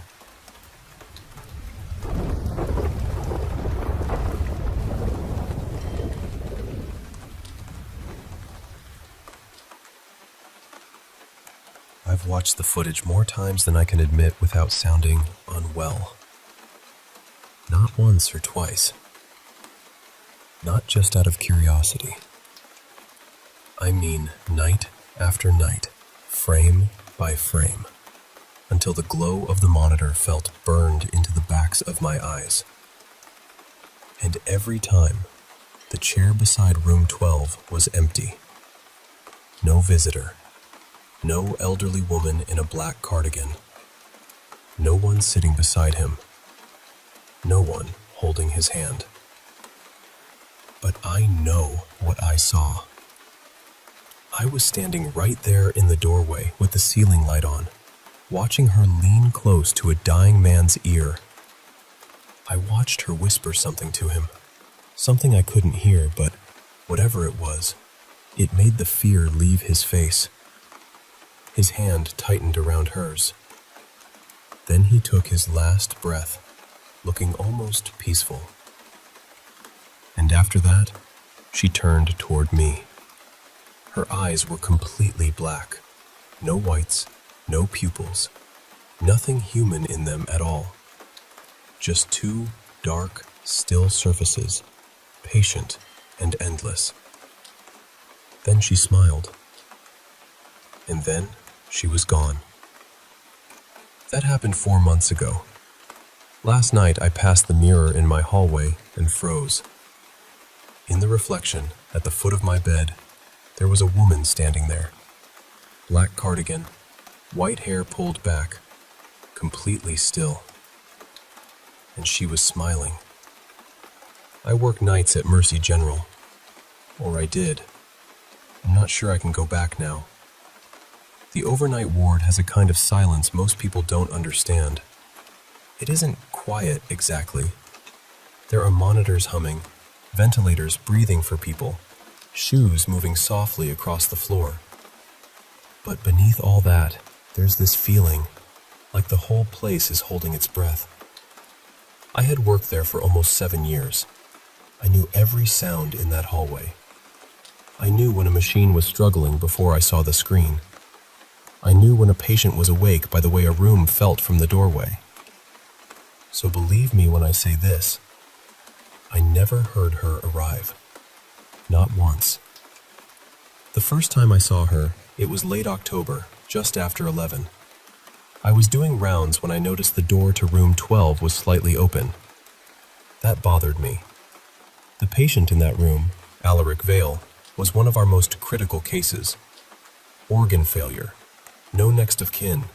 No family listed. No visitors. He had that stillness people get near the end, when the body seems to be waiting for permission to stop. I usually kept his door closed, maybe for privacy, maybe out of respect. I pushed it open quietly, and there she was, an elderly woman sitting in the chair beside his bed, small, straight-backed, dressed in dark clothes, a black cardigan buttoned up to her throat, heavy shoes, white hair pulled back tightly. She was holding his hand in both of hers. At first, I thought she had to be family. Sometimes people show up at night because daylight makes grief too real. So I checked his monitor from the doorway. His vitals hadn't changed. Then I pulled the door closed and wrote in the log that a visitor was present in room 12 around 11:10. She was there the next night too. Same chair, same posture, same stillness. I told her visiting hours were technically over, but that we usually made exceptions for end-of-life patients. She didn't answer. I stepped in a little closer and said it again. That was when she turned her head toward me. Her face was old, but not in the usual way. Not fragile, not soft. More like something worn smooth by time, like stone that had been touched by too many winters. She looked at me calmly, then turned back to Alaric without saying a word. I left her alone. I told myself she was grieving. I told myself there was nothing strange about it. By the 5th night, I mentioned her to one of the nurses at the front desk, Mara. I described her clearly. Elderly woman, black cardigan, white hair, room 12. Mara looked at me for a moment and said, "Nobody has checked in for room 12. Not tonight. Not any night." I checked the visitor log. Nothing. I checked with the day shift. No one. I pulled Alaric's file. No emergency contact. No known family. Admitted through county services. That night, I stood outside room 12 longer than I should have before opening the door. She was there again. This time, I walked in all the way. I left the door open. I turned on the overhead light. Alaric was lying there, barely breathing, the monitor drawing slow green lines beside him. The woman sat holding his hand. I said, "Ma'am, I need your name and your relationship to this patient." She didn't move. I said, "If you don't answer me, I'll have to call security." Then she turned.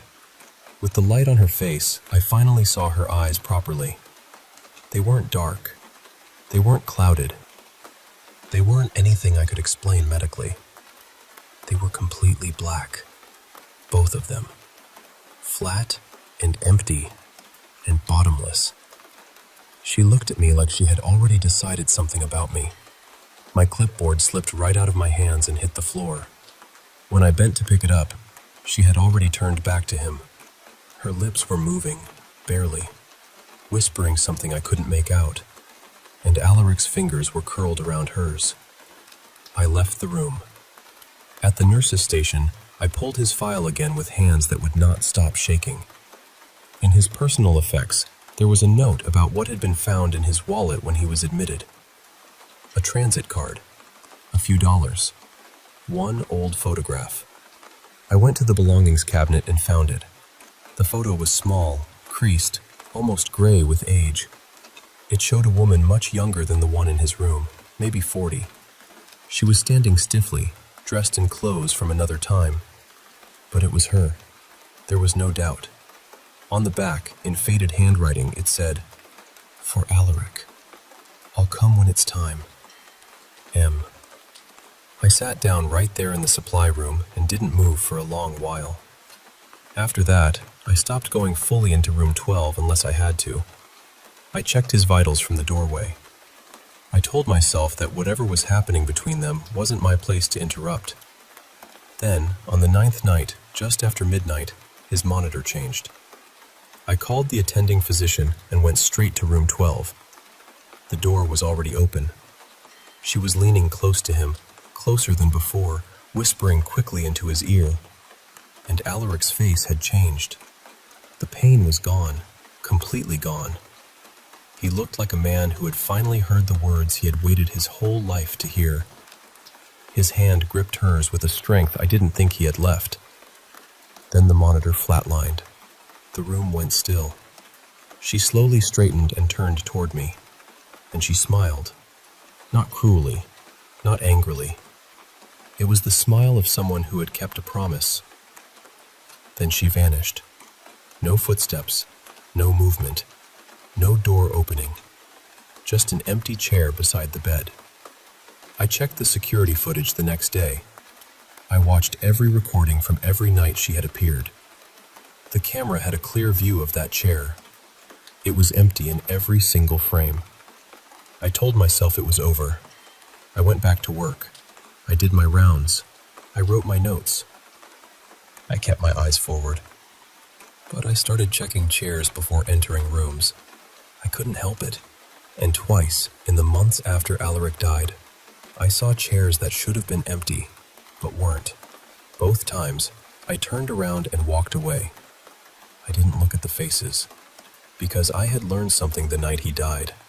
She had smiled at me, not at the room, not past me, at me, like she recognized me, like she had written me down somewhere.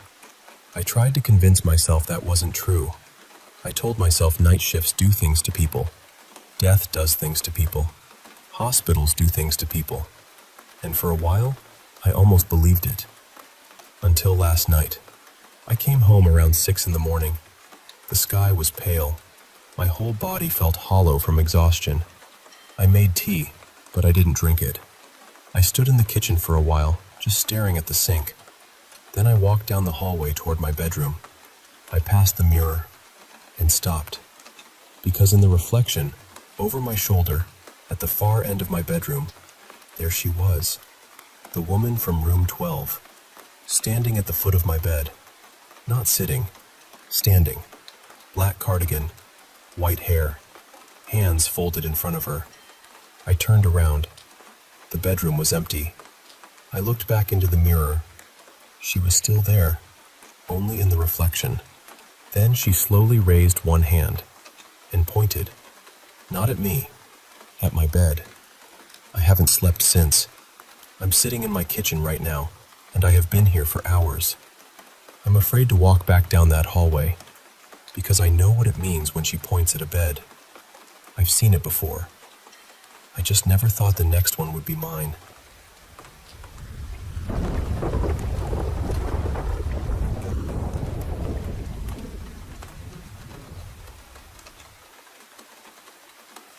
I guess this all starts when I was really little. Like, baby little. My parents and I lived in this old childhood home, and from the very beginning, strange things happened there. The first story they ever told me was from when I was still a baby. They were up late one night watching TV, just trying to relax, when they suddenly heard me scream. Not from my room. Right behind their heads. They both jumped up and ran to check on me, but when they got to my crib, I was completely asleep. Peaceful. Like nothing had happened. After that, things got quiet for a while. Not gone, exactly. More like the house was holding its breath. Then, when I was around 2nd or 3rd grade, everything started getting worse. I remember one night I slept over in my sister Lena's room. I woke up, or maybe I was already awake, and I saw this tall figure standing across from me. It had no head. Just this dark, stretched-out body, perfectly still. At first, I tried to convince myself it was just something in my vision, like a floater or a shadow. But every time I closed my eyes and opened them again, it was still there. It didn't fade. It didn't shift. It just stood there. After that, we started hearing footsteps. At night, my mom would hear what sounded like me running up to the side of her bed, little feet rushing across the floor. But when she opened her eyes, nobody was there. Then one night, after she heard those footsteps, something whispered to her, "Hey, hey you," over and over again. Another time, my mom and I were downstairs together when we heard loud thumping from upstairs. It sounded like someone, or something, was jumping up and down over and over. Not a pipe, not the house settling. It had rhythm, weight. My mom also started seeing people in the house. One of them was this angry-looking man with curly hair and dark eyes. She never liked talking about him much, but I could tell he scared her. One of the worst things that happened to me was on the back stairs. I remember walking up them and suddenly getting this horrible feeling that someone was watching me from behind the door at the top. It was so strong that I froze for a second before opening it. And the moment I did, I felt this hard shove. Not like I tripped, not like I lost my balance. It felt like something pushed me with purpose. I fell down the stairs and hurt my neck pretty badly. After that, I couldn't shake the feeling that whatever was in that house wasn't just trying to be noticed. It wanted to hurt me. But the thing that still bothers me the most happened with this old shelf. My mom and I had primed it downstairs one day. We left it there to dry and went upstairs for a few hours. Later, my mom went down to check on it. When she came back upstairs, she looked angry and asked me if I had messed up the paint. I told her I hadn't touched it. She didn't believe me at first, so she brought me downstairs to show me. And honestly, what I saw scared me so badly, I still remember the feeling in my stomach. There were footprints along the side of the shelf. Small ones. Like a child had stepped onto the wet paint, walked a few steps, and stepped off. But there were no footprints anywhere else. None on the floor. No handprints. No smudges. No marks leading to or from the shelf. And the prints looked like little shoe prints, but nobody in my family had feet that size. My mom decided we should just sand them off, which still feels wild to me. But when we tried, they wouldn't come off. No matter how long we sanded, the prints stayed. Even stranger, the raised bits of paint where the feet would have lifted away had turned this silvery gray color. Eventually, my mom painted over them. For years after that, I actually slept on that shelf like it was a bed. And every time I slept near the side where those footprints had been, I felt awful. It was this heavy, malicious feeling, like something was watching me from inches away. At some point, the footprints disappeared. I still have the shelf now. I use it for little trinkets and figures, and you would never know anything had ever been there. The only proof we had was on my parents' old flip phone, in pictures that are probably lost now. The thing is, after years of peace, things have started happening again. Last summer, I went into the kitchen around 3 in the morning to get a snack. Out of nowhere, I heard this bell sound. It rang again and again, clear enough that my dog perked his ears up and looked toward it. That made it worse somehow, because it meant I wasn't the only one hearing it. Since moving out of my parents' house, I keep seeing tall, dark figures. Sometimes they're behind me. Sometimes they're standing in doorways. Once, I saw this tall, white figure rush toward me at an impossible speed. It happened twice. Both times, the second I turned my head to look at it directly, it vanished. I've also been hearing little sounds from my shelf, like the things on it are moving by themselves. A few months ago, I was arguing with my partner, and as I stormed out of the room, 3 of the figures on my shelf suddenly flew off behind my head. That really shook me, because this doesn't feel random anymore. It feels like whatever this is has been around me my whole life. It comes in waves. Sometimes everything is calm, and I can almost convince myself it's over. Then it starts again, like it has been waiting. I don't really know what it is. I don't know why it keeps happening to me. But I know it feels like something followed me out of that house.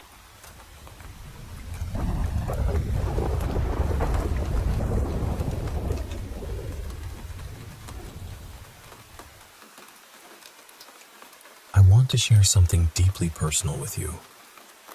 A story that's been hard for me to put into words. It all started back in 2014 in my home country of Sweden when I was 21 and attending a summer art course. I was still finding my way in the world, had a bit of a rough patch behind me, a light form of autism, and only started school at 12, so socially and mentally I was catching up. I was inexperienced, a bit lost, and surrounded by people who weren't exactly kind. The atmosphere at that art school was toxic, mean-spirited and harsh, and honestly, I wasn't any better back then, a bit of a troublemaker myself. Among the people there was a woman named Melina. She presented herself as a famous artist and carried herself with an unsettling intensity. One day, she clashed with a teacher over some acrylic paint that was about to be thrown away. She claimed ownership of it, even though it was just leftover paint. Melina had this eerie habit of sniffing the paint to identify which was hers, saying she'd mixed in some oil to track it. She even showed me court documents and CCTV footage related to a prior stalking case, which she had somehow obtained illegally through her father's connections. She told me about a voice from above that guided her, claiming it was her mission to keep an eye on me and make sure I behaved. At first, I was scared, but thought it would blow over. But it didn't. She threatened the school, insisted on guarding her paint, and came back years later to sniff around again. When she discovered I had thrown away a bottle of her paint, she became convinced I was out to steal from her. That's when the real nightmare began. I was physically attacked by someone she influenced while painting alone. Melina watched, pretending to cry but smiling as I was hurt. She had others break my phone, harass me constantly, and spread rumors that I had re-enrolled just to steal from her. The school offered no help, and even when the police arrived one night during an attack, the officer sided with Melina and left me behind. I was left bruised, scared, and utterly alone.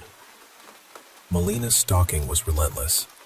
She'd send people to follow me, park outside my home, steal my belongings, and listen in on my conversations through a fake exchange student she planted. She manipulated others through threats and bribes, creating a web of control. Even when I sought help, reports were ignored or deleted. The isolation was suffocating, and I reached a point where I felt like giving up on life. Yet, despite the fear and pain, I never gave in. Melina once told me she was punishing me, and that she'd do so for as long as she wanted. I even thought about harming her out of desperation, something so unlike me it still shocks me today. But then, unexpectedly, it all just stopped. A year has passed since the harassment ended, and I still don't know why. Maybe she lost her influence, or someone finally stood up to her. Maybe she's moved on or something else happened. I don't have answers, and I can't fully relax. But I share this with you not for sympathy, but to remind anyone listening that sometimes the people who hurt us hide behind masks of fame or charm. And sometimes the hardest battles are the ones fought in silence. To Melina, if you're out there, let's not meet again.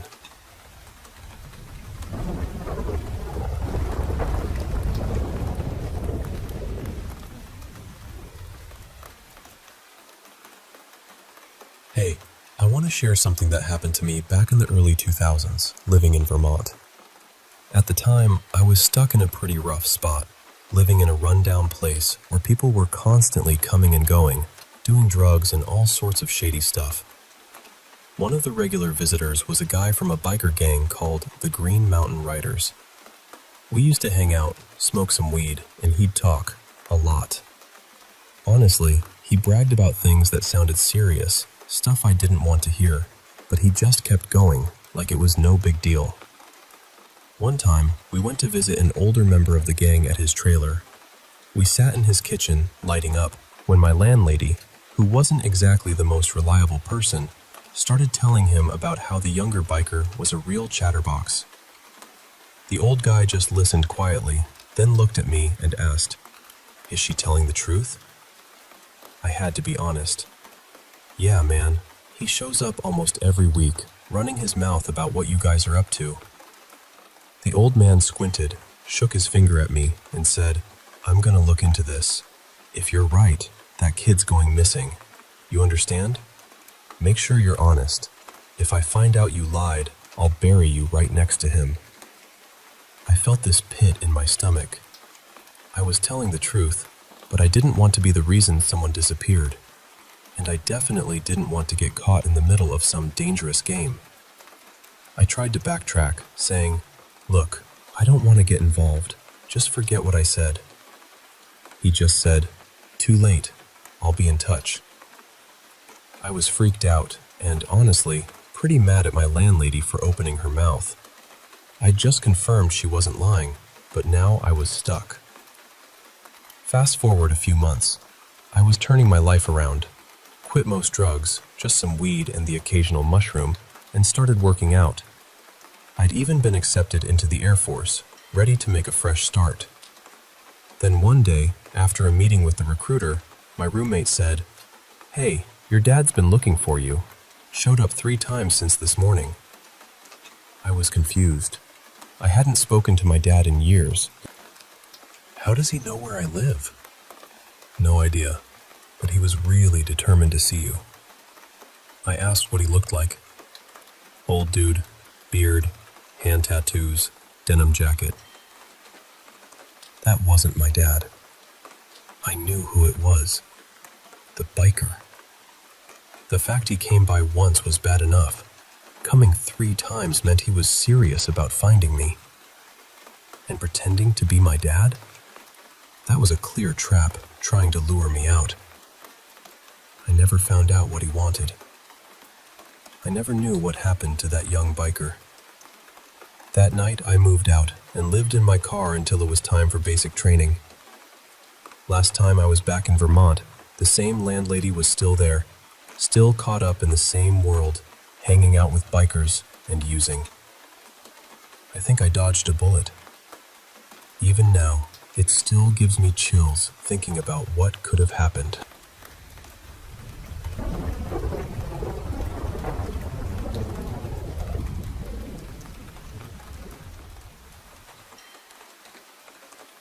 Years ago, I was home alone one evening.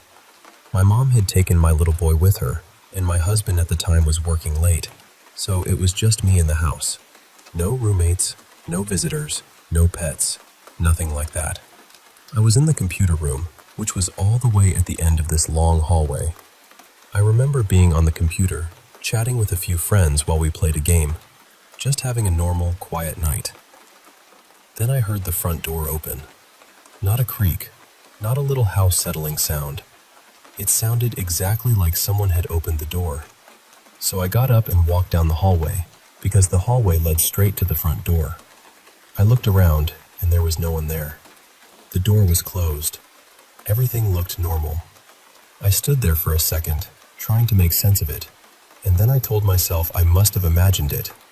So I went back to the computer room and sat down again. A few minutes later, I heard it again. This time, it was followed by this strange sliding sound, like something being dragged across the floor near the front door. So once again, I got up and checked. Nothing. No one outside. No one in the entryway. No explanation. At that point, I was starting to feel uneasy, but I tried to brush it off. I went back to my computer and told my friends what was happening. I remember typing something like, "Okay, this is weird, right?" They were joking with me a little, trying to keep things light, but I could tell even they thought it sounded strange. Then I heard the sliding sound again. Only this time, it wasn't by the front door anymore. It was at the beginning of the hallway. The computer room was the last door on the left, and there were several doors along that hall, maybe 5 or 6. So when I heard that sound at the head of the hallway, it felt like whatever it was had moved closer. I poked my head out of the room and looked down the hall. Nothing there. No person. No shadow. No animal. No movement at all. I went back in and told my friends I was officially getting creeped out, because the sound really did seem like it was coming closer each time. And this wasn't an apartment or a busy neighborhood where you could blame it on someone upstairs or next door. It was a 1-story, single-family home, and our closest neighbors weren't right up against us. A little less than a minute later, I heard it again. Closer.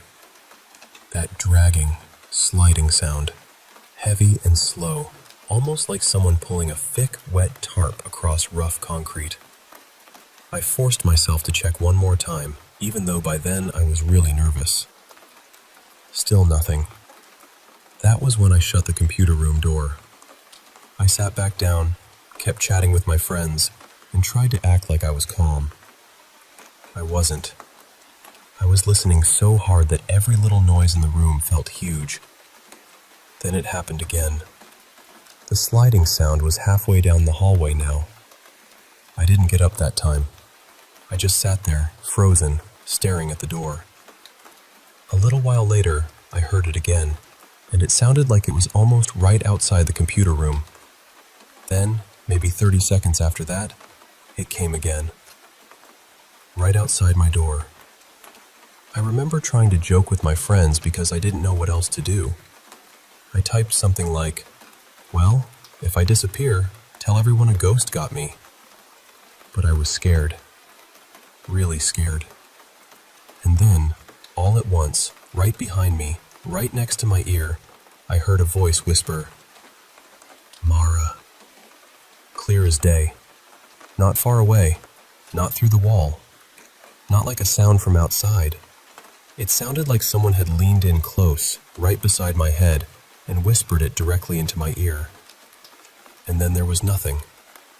No footsteps, no sliding, no door, no voice. Just silence. When my family came home, I told them what happened. I don't think I ever had anything else strange happen in that house, at least not that I can remember. But that one night stayed with me. I've told the story so many times over the years because I still can't explain it. I don't know if it was a spirit, my mind playing tricks on me, or something else entirely. But whatever it was, it felt deliberate. Like something had made its way down that hallway just to get close enough to say my name.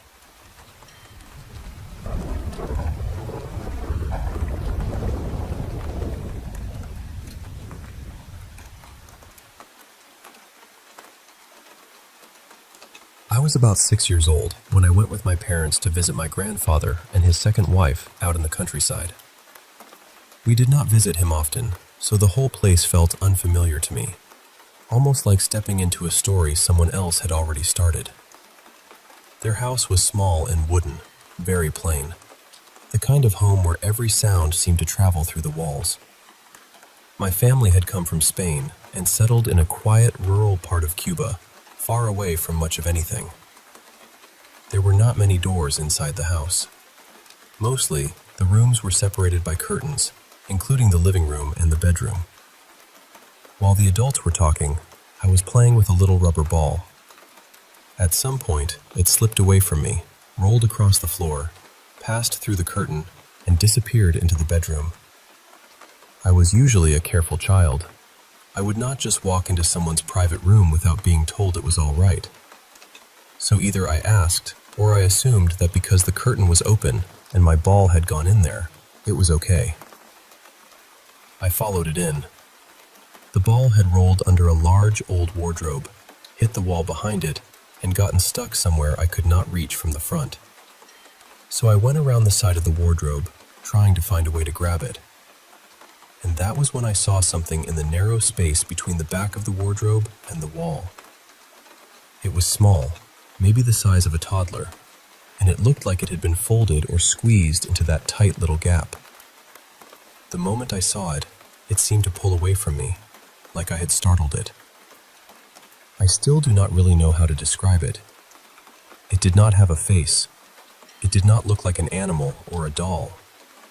The closest thing I can say is that it looked like it was made of flesh-colored yarn, almost like tangled strands of soft, skin-toned material.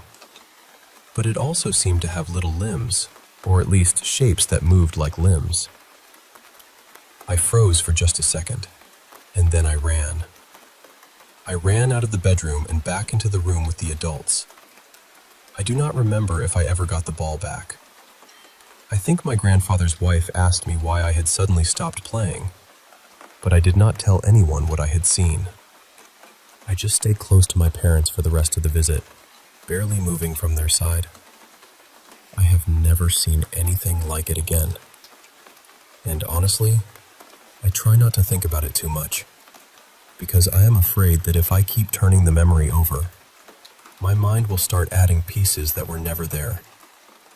I want to remember it as clearly as I can, without decorating it by accident.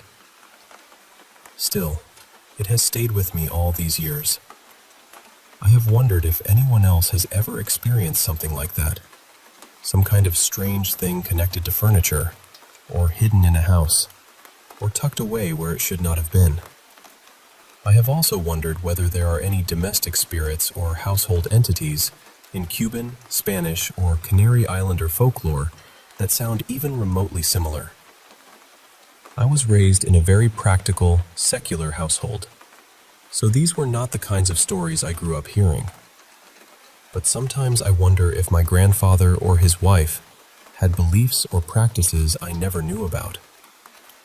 Part of me has also wondered if it could have been some kind of effigy, maybe an object used in a ritual, or a strange old doll that had been hidden behind the wardrobe. Maybe I startled myself and only thought it moved. But even now, I cannot quite convince myself of that. This is the only unexplained thing that has ever happened to me. It still feels completely outside anything I would have imagined at that age, and outside anything I have encountered since.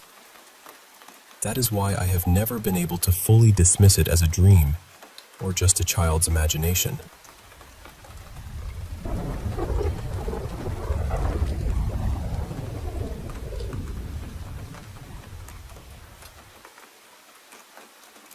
I had just gotten out of the Marine Corps in January of 2026, but this happened back in May of 2022, while I was still in. At the time, I was at Camp Geiger, and inside Camp Geiger there's this smaller training area called Camp Devil Dog. That's where the last couple weeks of MCT, Marine Combat Training, take place. It's not a huge area, but at night, it feels a lot bigger than it is. The woods get dark in a way that almost feels heavy. I was assigned fire watch sometime around midnight to 2 a.m., give or take. I remember waking up to my alarm, dragging myself out of the rack, grabbing my gear, and heading out like it was just another miserable watch. There was this little guard post out there, and the inside of it was covered in all kinds of messages people had written over time. Some of it was dumb marine humor, some of it was crude jokes, and some of it was genuinely unsettling. Stuff about ghosts, voices, things watching you, and a few mentions of a lady in white.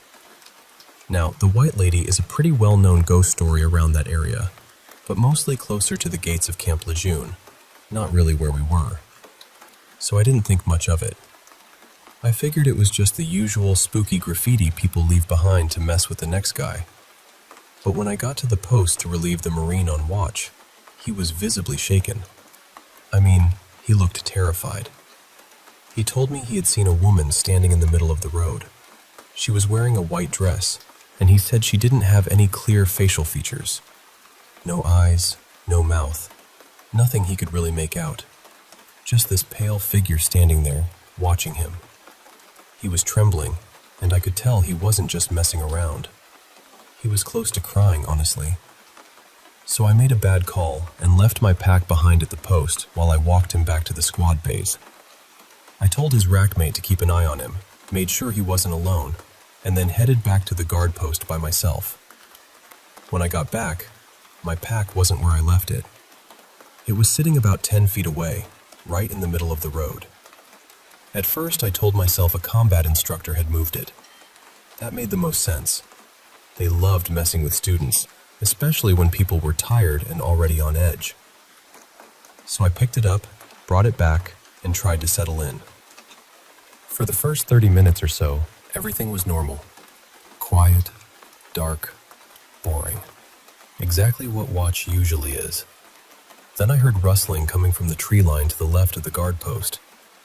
Again, I assumed it was a combat instructor trying to get a reaction out of me, so I locked in. I stood up straighter, tried to look alert, acted like I wasn't bothered. The rustling kept happening off and on for maybe 10 or 15 minutes. Eventually, I convinced myself it was probably wildlife. Raccoon, deer, something like that. So I relaxed a little. Then, I heard giggling. Not loud laughter. More like someone trying to hold it in. Little bursts of stifled laughter coming from the dark. That was when my stomach really dropped. A little while after that, I heard a woman's voice. She sounded frantic, like she needed help, and she was calling for me. But here's the part that still bothers me. She used my first name, not my last name, not Marine, not anything someone out there would normally call me. My first name. For the next hour, that voice kept calling from the woods, asking me to come help her. At first, she sounded scared. Then she sounded impatient. Then angry. Like whatever was out there was getting frustrated that I wouldn't move. I never saw anyone. Not once. But I know what I heard. And just talking about it still gives me goosebumps. Toward the last 30 minutes of my watch, I heard something I can only describe as an inhuman screech. It came from maybe half a mile down the road. The closest thing I can compare it to is one of those ring wraith screams from Lord of the Rings.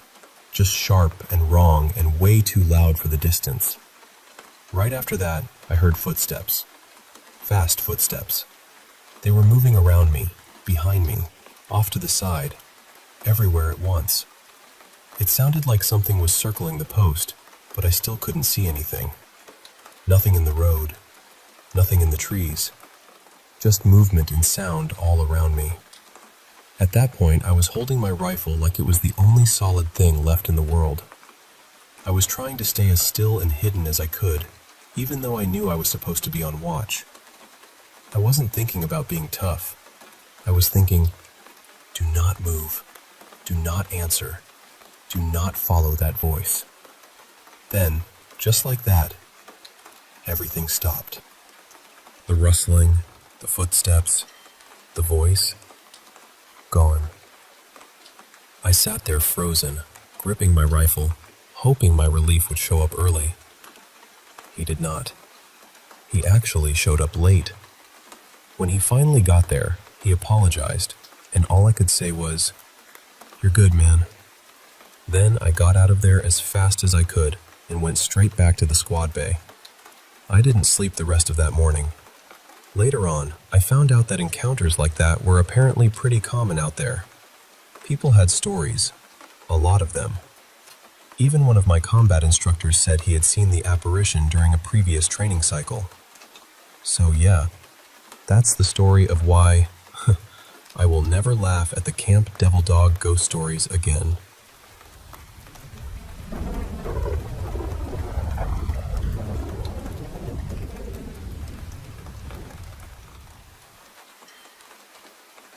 You know, it's been over a decade since that night I first called the police, trembling and desperate, telling them our little girl Lily was missing. I remember sitting there next to my husband Jake, tears streaming down my face, begging them to find her. She was just 6 years old. Only a few hours had passed, but in our quiet town, that was enough to know something was terribly wrong. Everyone knew each other, and for the most part, life was peaceful. So how could this happen? The officers came quickly, and when they saw how scared we were, they started to worry too. Our home sat on a big piece of land, right at the edge of the woods. A place we'd chosen for the fresh start we wanted when I got pregnant with Lily. Jake and I dreamed of that classic life. You know, white picket fence and all. Some folks might think living so close to the woods was risky or scary, but not us. We took family walks there often, and Lily loved exploring those trees. She knew the woods like the back of her hand. So when she disappeared, the woods were the first place we searched. We threw everything into finding her. Search parties, combing through every inch of the land. But we found nothing. No footprints, no clothes, no sign of her anywhere. It was like she vanished into thin air. Then the harsh reality settled in. Maybe she'd been taken. But in our tight-knit community, everyone was kind, and I just couldn't believe anyone here would hurt her. If someone did take her, she was probably already far away. Weeks turned into months, and hope started to fade. The police promised they'd keep looking, but their voices lost that spark, that confidence. Jake and I felt it too. The posters with Lily's face began to fade and tear on the street corners. Reminders of a pain no one wanted to forget, but couldn't bear to face every day. People were kind at first, neighbors, friends, offering hugs and words of comfort. But after the initial shock passed, we were left alone with our grief. That's when it truly hit us. Jake never stopped waiting by the phone, hoping for a call that would never come. He loved Lily with everything he had, his little girl with those bright blue eyes that always searched his. I watched him sometimes, aching with the knowledge that she was gone, while he held on to hope. One night, on what would have been her 16th birthday, we sat together watching one of her favorite movies, a Disney film we'd all loved before she disappeared. We ate cake and tried to pretend, just for a moment, that she was still with us. Then suddenly, the phone rang. Jake snatched it up so fast I barely caught my breath. I was ready to see the hope drain from his eyes again, but this time, something was different. Tears streamed down his face, not in sorrow, but in joy. "They found her," he whispered, trembling. "I knew they would." My heart stopped. I wanted to believe him, but a cold part of me held on to the fact that Lily had been gone for 10 years. I thought she was dead, but there she was, standing in the police station when we arrived, a beautiful young woman with the same piercing blue eyes. I was frozen, overwhelmed, unsure if she remembered me. She looked at me hesitantly, her voice barely a whisper. "Mom?" I choked out, "Lily?" And she collapsed into my arms, sobbing. It was like holding a ghost, a miracle, and a nightmare all at once. She had amnesia, barely recalling anything from before she disappeared. The doctors said it was from a head injury, but no one knew how it happened. Later, the truth came crashing down on me. The night she vanished, I had taken her into those woods, and in a moment of desperation, struck her with Jake's old baseball bat. I thought I'd ended her life that night, thrown her body into the lake, and watched her float away. But here she was, alive, a second chance I never expected. Now she's back in her old room, and the whole town has rallied around us, sending gifts and meals. Jake's never been happier, doting on her with a love deeper than before. But me? I'm haunted. I fear the day her memory returns, when she'll remember that night in the woods. I don't know what I'll do, how I'll face her, or live with the secret I've kept for so long. Tonight she asked to see me. As I open her door and see her smiling at me, I take a deep breath, bracing myself for whatever comes next. Because no matter what, I am her mother, and I will protect her, even if it means living in fear for the rest of my days.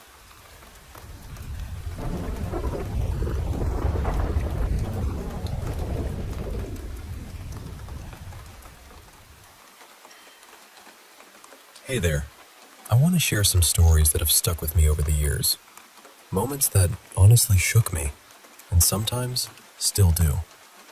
I hope by sharing them with you, we can explore the strange and the unsettling together. First up, let me tell you about a place from my childhood, a rundown farmhouse way out in southern Ohio. Back in '88, my family grew by one, my little brother Victor. Our tiny rented apartment was bursting at the seams with 2 little kids, so my parents took a chance on this old 2-story farmhouse sitting on 7 acres of quiet land. It was so far from town, nearly an hour's drive, and the house itself? Well, let's just say it had seen better days. I remember the very first time I saw that house. I was terrified. I kept telling my mom, "That house is mean, ugly, and scary." It was so unlike me to be that scared, but after a few weeks, I stopped complaining. The kitchen had an old wood-burning stove that had caught fire before we moved in, leaving a charred wall and a locked room upstairs that no one was allowed to enter.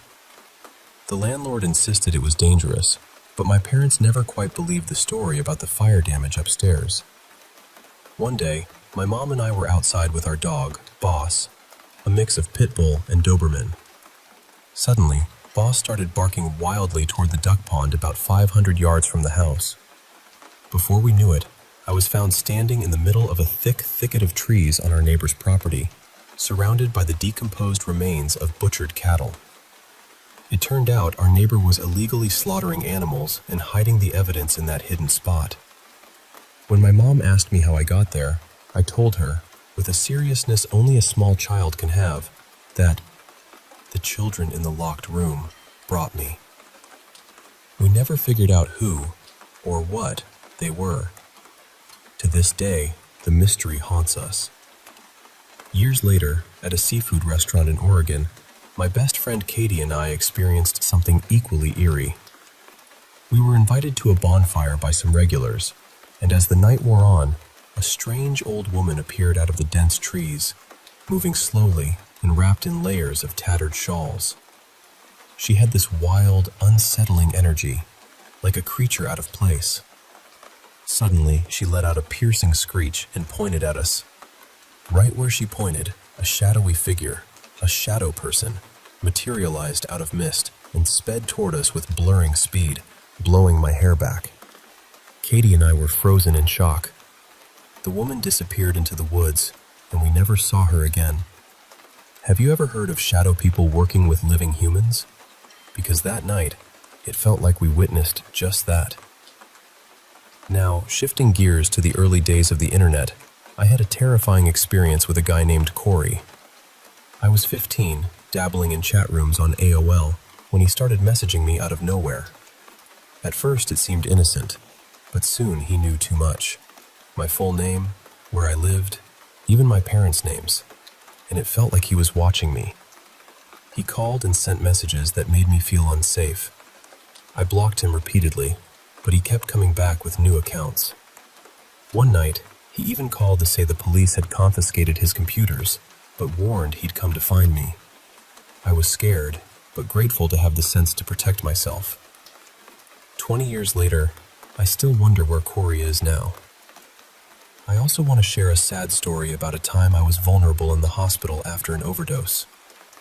A nurse was supposed to care for me, but instead, he purposely hurt me while trying to insert an IV. When I asked why, he coldly said, "It's your own fault you're here." I felt helpless and terrified, alone in that room. The next day, another nurse was horrified at the damage. It was a reminder of how important kindness and care really are. On a lighter, yet still unsettling note, in high school, I once followed a girl with long brown hair after a night out, thinking it was my friend Hannah. Later, I realized it wasn't her at all. She probably thought I was a creepy stranger following her for half an hour. I felt awful about it for years. Recently, a friend of mine shared a chilling story about being stalked by a junkie hookup. It started with casual messages, but quickly escalated to the guy showing up near her apartment, watching her, and even pulling a knife when she rejected him. She had to stand her ground with a kitchen knife to keep herself safe. It's a stark reminder that danger can come when you least expect it. Another friend told me about being followed for months by a man who even took pictures of her without her knowing. She reported it to the police, but because he hadn't hurt her yet, there was little they could do. She's now looking to move for her safety. It's scary to think how vulnerable we can be. There's also a haunting diary from a man who chose to live in Chernobyl after a tragic past. He describes encountering a glowing, pale woman, almost otherworldly, who lives in the ruins with him. Over time, he grew weak from illness and injury, and the woman, starving and desperate, ultimately attacked him. The diary ends with chilling words from the woman herself, revealing a grim reality of survival in that forsaken place. Lastly, a story from Antarctica, a place so desolate that even wolves shouldn't exist there. A research team heard howls echoing in the endless ice, with no tracks or signs of animals. They recorded the sounds, but no explanation was ever found. The station was eventually shut down for reasons unknown, and the mystery remains. These stories remind me that the world is full of mysteries, some terrifying, some heartbreaking, and some that defy explanation. Thanks for listening to these tales from the shadows. Stay safe out there, and remember, sometimes the scariest stories are the ones that are true.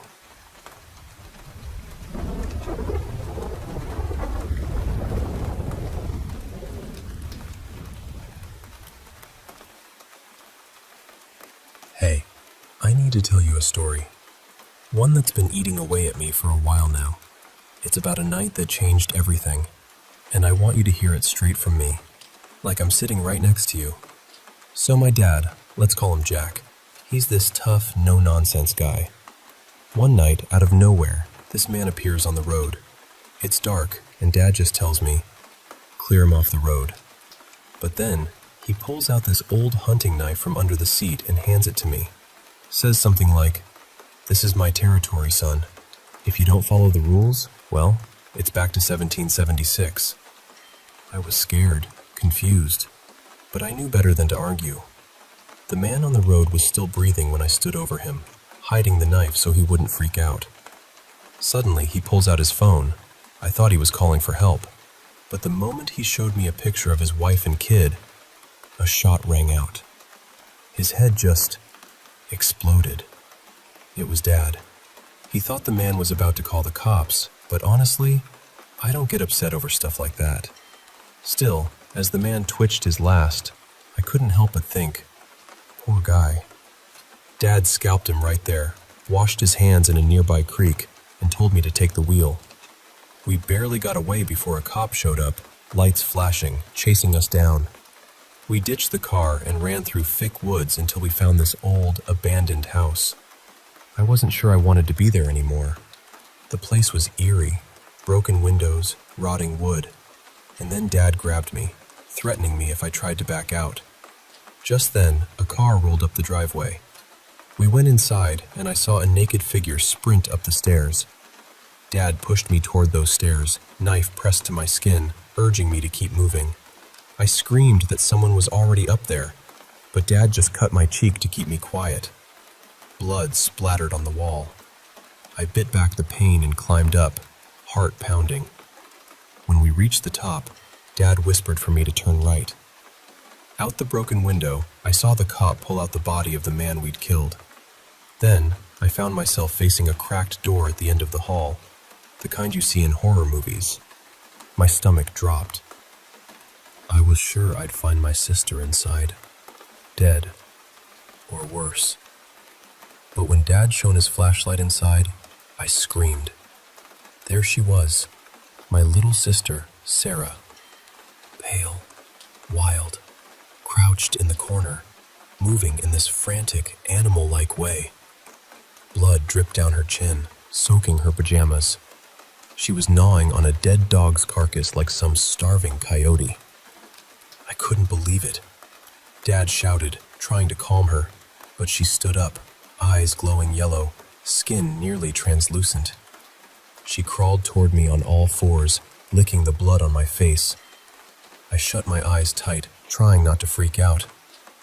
Dad told me to calm down, but Sarah was growling, whispering about pain. Then Dad left the room, leaving me alone with her. She suddenly looked sad, like she realized what she'd done.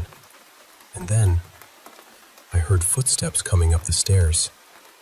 The room, though run down, was strangely set up like her old bedroom. Pink sheets, posters, toys scattered among several skinned and gutted bodies. 6 bodies, all missing scalps. My stomach turned. Dad and the sheriff came in, dropping the body of the man we killed. Sarah immediately tore into him like a wild animal. Dad explained to me that he scalps them so the police know it's him, not some random killer, trying to keep the chaos contained. I was overwhelmed, and anger bubbled up inside me. "You were going to kill me," I said. Dad admitted it was all planned. He needed me to see, to believe. He said Mom could never find Sarah, that something in the woods changed her.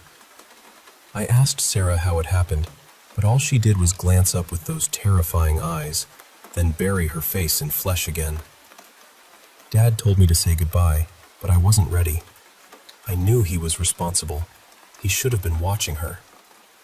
Especially when livestock started turning up skinned and drained, with bite marks on their necks.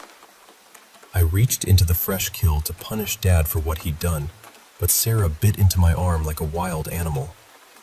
Dad shouted to stop, and I looked him in the eyes, full of hate, and said, "Now you've got 2 of us to feed." I've been trapped in that room with Sarah for days now. My body is cold, my thoughts fading. The infection is taking hold, turning me into her. I'm writing this because the police just arrived, loading their shotguns outside. Honestly, I don't think bullets will help, because at this point, neither of us are truly alive, and you can't kill something without a pulse.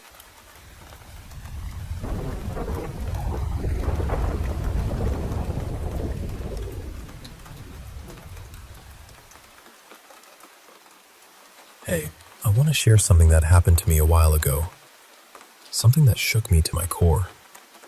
So, we had this young babysitter, Ellie, who was a neighbor's kid, about 16. We felt comfortable leaving our son, Max, with her for the evening. Max is 10, pretty savvy with his phone, so we gave him one just in case he needed to reach us. Well, that night at 9:05 p.m., my phone buzzed with a message from Max. Dad, Ellie left, and there's a strange man here now. My heart just stopped. I dropped my fork, grabbed my keys, and told my wife we had to go. No time for dinner. I remember frantically checking the neighborhood's safety records on my tablet, trying to make sense of it all. Then Max texted again. He's on the couch, asking me to sit next to him. I'm scared. I was practically shaking, my mind racing. I asked, "Where's Ellie?" But Max didn't know. His last message was, "I have to go. He doesn't want me on the phone." My wife was calling Ellie's parents while I floored the gas, sirens blaring behind me as police joined the chase. We were just minutes away, but suddenly, I hit tire spikes. The car lurched and I lost control, crashing into a fire hydrant. Police swarmed, weapons drawn, shouting at me to get out with my hands up. I was crying, yelling about Max being in danger, but they didn't listen. Then I realized I wasn't even in my car, or at least not mine. Confused, scared, I couldn't remember whose car it was, or even the man I'd hurt trying to escape. I was in a hospital, but not for the crash injuries. I'd broken into our old home, believing Max was still inside, and nearly hurt someone living there now. It hit me then. This was all a breakdown, a mix of memory and fear. The doctors told me I was struggling with guilt, and the hardest part, they asked if I knew where my family was. I was lost, confused, haunted by the fear of losing them, and the shadows in my mind made everything feel so real. It's a story about how fragile our grip on reality can be when fear and love collide. Thanks for listening.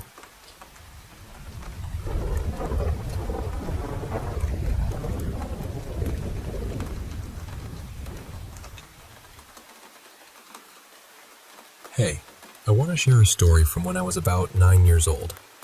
Our little town had this summer festival every year, full of the smell of funnel cakes and the sound of carnival games, with those old-fashioned rides that creak and groan, making you wonder if they'll hold up till morning. This one year, something felt different. There was this performer, a man on stilts, who gave me the creeps. There's just something about the way they move that's kind of eerie, you know? The festival wrapped up around 10 p.m. that night, and we headed back to our farmhouse, which sat right next to a big open field. It was late summer, just weeks before the harvest. I usually hit the hay around midnight, but before that, I let our dog Bruno out for one last bathroom break. He barked a couple of times, probably at some critter out in the dark. Just as I was about to bring him inside, I heard this strange sound coming from the edge of the field. It was like the rustling and snapping of stalks, corn stalks being crushed, one after another, in a slow, steady rhythm. I called out, "Hello?" And the noise stopped right away. That sudden silence, it sent chills down my spine. I flicked on the floodlights, but I couldn't see a thing beyond their glow. Then, the sound started up again, but this time, it seemed farther away. But what really got me was this odd, haunting melody that played along with it. A slow, eerie tune that stuck in my head. I grabbed my flashlight and headed toward the barn to turn on more lights. Then I saw it. A tall shadow standing just at the edge of the trees. But it wasn't any regular person. This thing was at least 14 feet tall, with long, thin limbs, a tiny head, and arms that looked too short for its height. I took a cautious step closer, hand on my pocket knife, flashlight shining right at it. And then I realized it was that man on stilts from the festival. But this time, his face wasn't painted. No bright colors, just a long, tangled gray beard. His eyes were hidden in shadow, and I didn't want to see them. I called out, voice shaking, "What do you want?" He didn't answer. Instead, he started humming that same strange tune again, something like, "Oh, wee, oh, whoa, whoa," over and over, like something out of an old, spooky story. Then he slowly turned and walked away, his stiff-legged stride moving deeper into the woods beyond our field. That was the last night of the festival. School started in a couple of days, and when I told my parents, they just laughed it off, thinking I was making it up. I asked around town, but no one knew who he was or where he came from. Life went back to normal, but a few years later, I heard those same sounds again, crunching corn stalks and that weird melody, right around the same time of night. I turned on all the floodlights and ran out to the field. In the moonlight, I saw the silhouettes of trees, but one looked strange, taller than the rest, with only 2 branches stretching out like arms. This time, I didn't go any closer. Some things are better left unknown.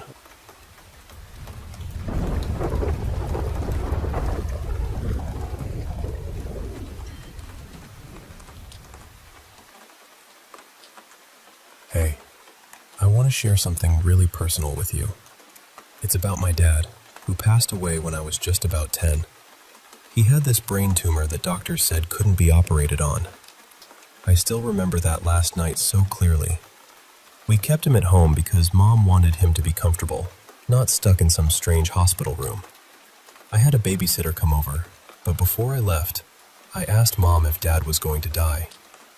He was trembling, coughing badly, staring at the wall, but it felt like he was looking somewhere else, somewhere I couldn't see. It was such a strange, empty look, something only someone really sick would have.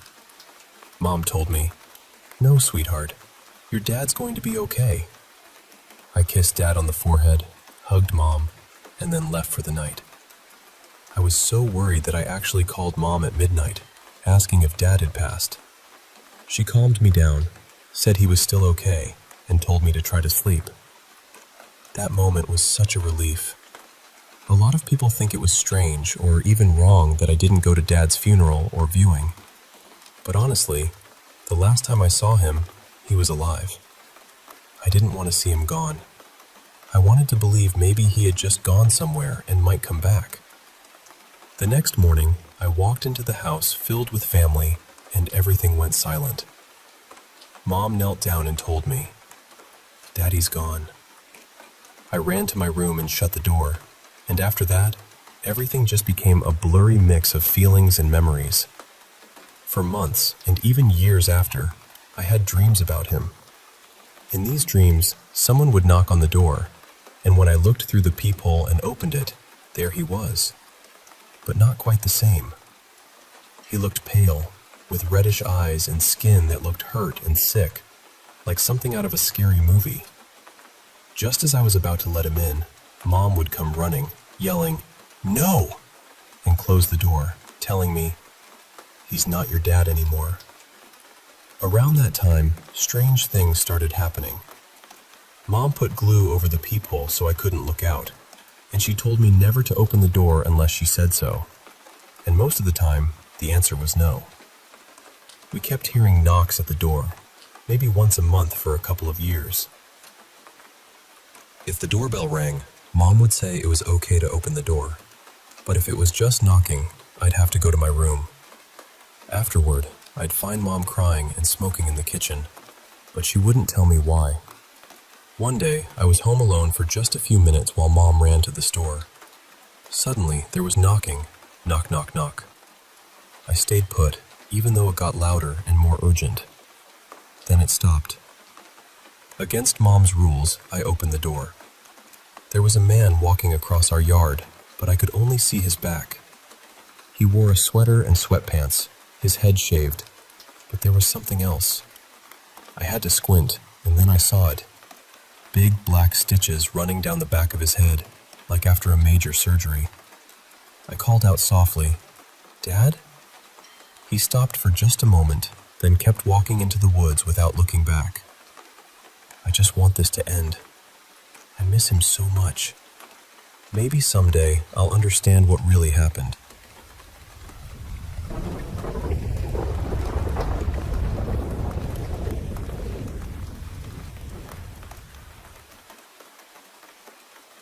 Hey, I want to share something that happened back in 2014 that really shook me to the core and changed how I see things, especially when it comes to the spiritual side of life. My wife, whose name is Clara, usually leaves for work early, around 7 in the morning, and I often don't get home until the wee hours, like 3 or 4 a.m. So I tend to sleep late into the afternoon. One Wednesday, I woke up feeling her warmth next to me, lying on her side facing me. At first, I thought it was early morning, maybe 6 a.m., so I closed my eyes to drift back to sleep. But something felt off. She wasn't breathing like she was asleep. No deep, steady breaths. I didn't think much of it then and fell asleep again. Then I woke up again, and she was even closer, her breath quick and shallow right by my ear, almost panicked.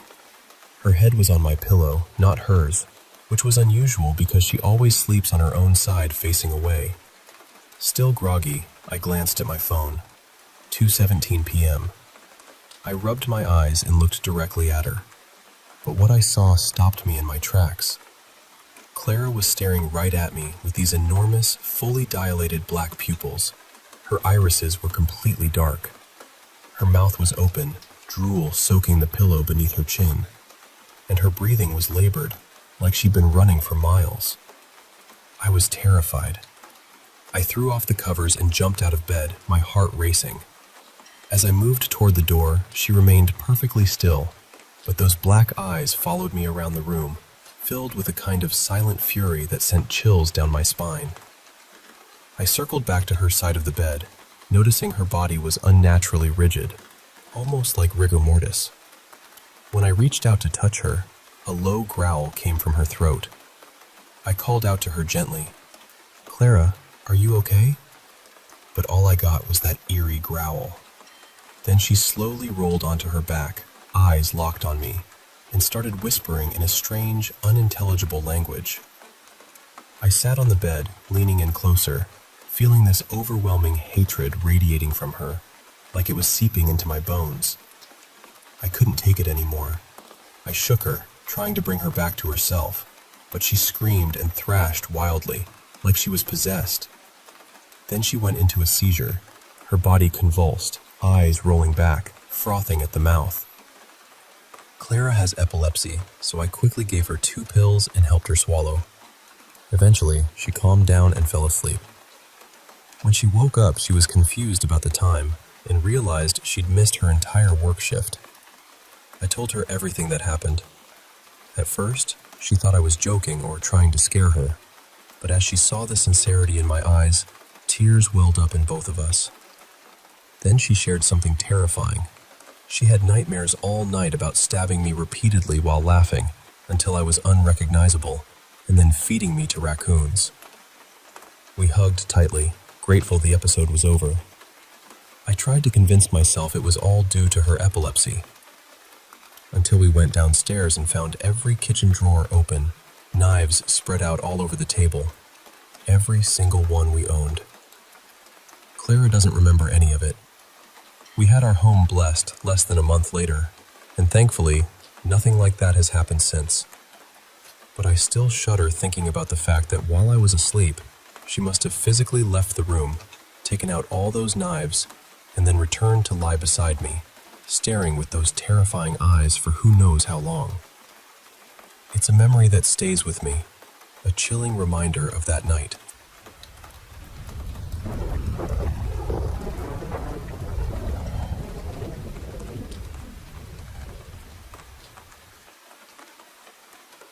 Before anyone writes this off as a kid making something up, I need to explain something about my daughter.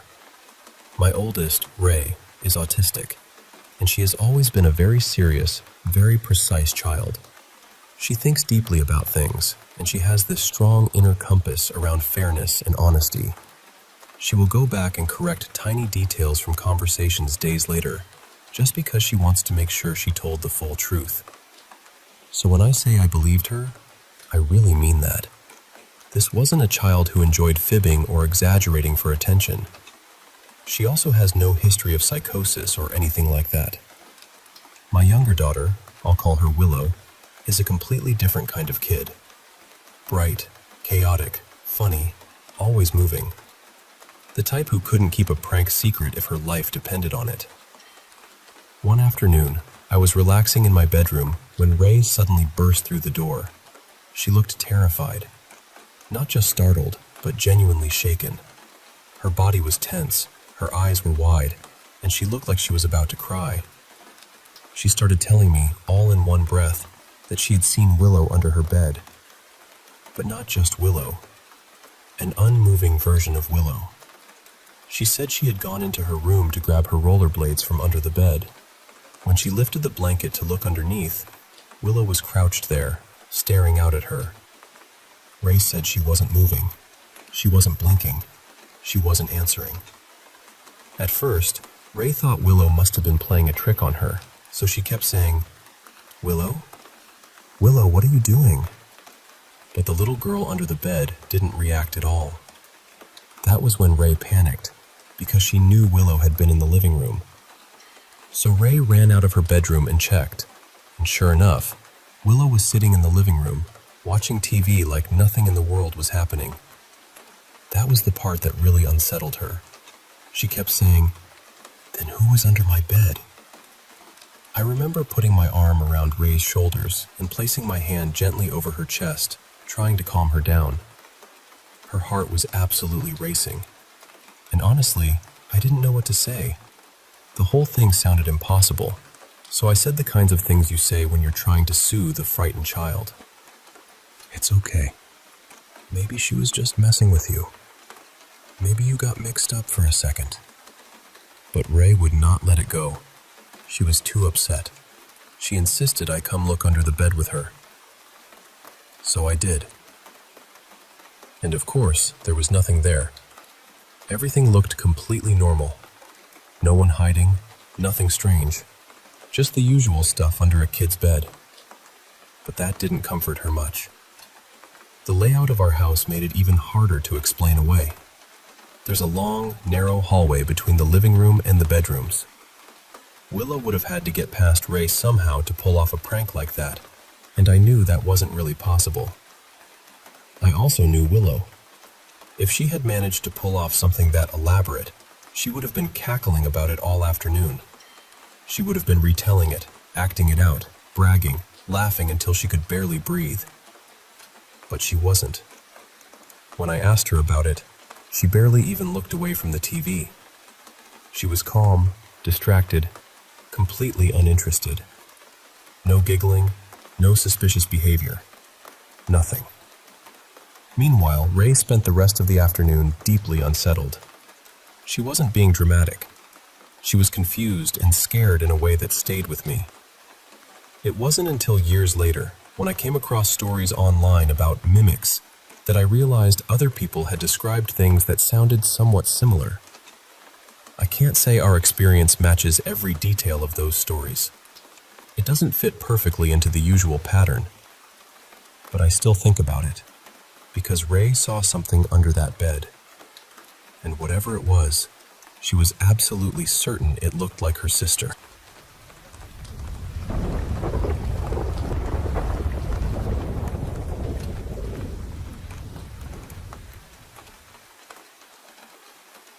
This happened when I was around 16, maybe closer to 17. I was still living in Southern California then, before I moved overseas, and I grew up in that area, so everything about the place felt familiar to me. It wasn't some abandoned road or creepy old building. It was just one of those ordinary shopping centers you go to 100 times without thinking twice. At the time, I lived with my mom and my grandmother. We were really close, and most afternoons we'd run errands together. Sometimes we'd stop by the bank, grab groceries, pick up dinner, that kind of thing. There was this strip mall we went to all the time because it had pretty much everything we needed. A pharmacy, a grocery store, our bank, and this little takeout place we liked. That afternoon, I went with my grandmother to the pharmacy. She parked the car and went inside, and I stayed in the passenger seat. It was still light out. There were people walking around, cars coming and going, nothing strange. The spaces beside our car were empty, maybe 2 or 3 open spots right next to me. I was just sitting there, probably looking around or zoning out, when I caught movement from the corner of my eye. I turned my head, and a few spaces over, standing in one of the empty parking spots, was something I still don't know how to explain. It was very tall. Not just tall like a tall person, but impossibly tall. Maybe 8 feet or so. It had the shape of a man, but its face was wrong. Completely wrong. The best way I can describe it is that its face looked like melted wax or soft peach-colored plastic. Not dripping, exactly. More like it had been heated and warped until all the normal details were gone. I don't remember eyes, only dark places where eyes should have been. Its hairline was way too high, and the hair looked like a burned, frizzy wig, almost like rusty wire or a Brillo pad stuck to its head. I don't remember what it was wearing. I think my brain just locked onto the face and the size of it. And the strangest part was that it was waving at me. Not slowly, not threateningly. It was waving like it knew me, like it was excited to see me. Both arms moving eagerly, almost cheerfully, and that somehow made it worse. There was something clownish about the way it acted, but not funny. More like something pretending to be friendly, without understanding what friendly actually means. The second I saw it, this horrible shock went through me. I looked away immediately. I remember thinking, what is that? What is that? Over and over. My whole body went cold. And then, the moment I turned my head away, it was at my window. It didn't walk. It didn't run. There was no time for it to cross the distance. It was just suddenly there, bent down beside the passenger window with its face close to the glass. I didn't look directly at it. I couldn't. I stared straight ahead and tried not to move. But I could still see it in the edge of my vision, still waving, still acting like it was delighted. I had this awful feeling in my stomach, like the fear had weight to it. I was a teenager, so instead of screaming or doing anything sensible, I pretended to mess with the radio. I acted like I hadn't seen it, like maybe ignoring it would make it go away. After a few seconds, I couldn't see it at the window anymore. I slowly turned my head, and it was gone. I locked the door right away. Then I checked the rearview mirror, looked through the side mirrors, looked around the whole parking lot from inside the car. Nothing. No tall figure walking away. Nobody ducking into a store. No costume, no person, no explanation. It had just vanished. That was when I started crying. Not loud, dramatic crying, just that shaky, frightened kind where your body reacts before you even know what to do with yourself. When my grandmother came back to the car, she saw immediately that something was wrong. I told her what happened while we drove home. She listened, and I could tell she believed that I was genuinely terrified. When we got back, I went straight to my mom and told her too. I was still crying, and she comforted me. They both believed me, but honestly, I could barely believe myself. For years, I had a hard time telling the story because I'd start tearing up just trying to describe it. It wasn't only that it scared me. It was the feeling of seeing something that looked real, solid and present, but also impossible. Something I knew was not a person. I've thought about it so many times since then. If I had seen something like that again later in life, I probably would have gone to a doctor just to make sure something wasn't wrong with me. But I've never had anything like that happen before or since. I wasn't on drugs. I hadn't been drinking. I didn't have any mental health issues. And I wasn't into occult things or horror at the time. I hadn't seen movies or internet stories that could have planted that image in my head. And this shopping center was not creepy. It was busy, normal, familiar. I had been there my whole life and never heard of anything strange happening there. We still went back there for errands after that, but I never sat alone in the car again. Even years later, my mom once asked me to go with her on a late-night pharmacy run, and I said no because it would be dark. I didn't want to risk seeing anything like that again. I know how strange it sounds. I know there isn't a neat explanation, but I also know what I saw. It was too tall to be a normal person. It moved too fast. It looked too real to be a ghost and too wrong to be human. And the part that still bothers me most is that it was smiling and waving, like it was happy I had finally noticed it.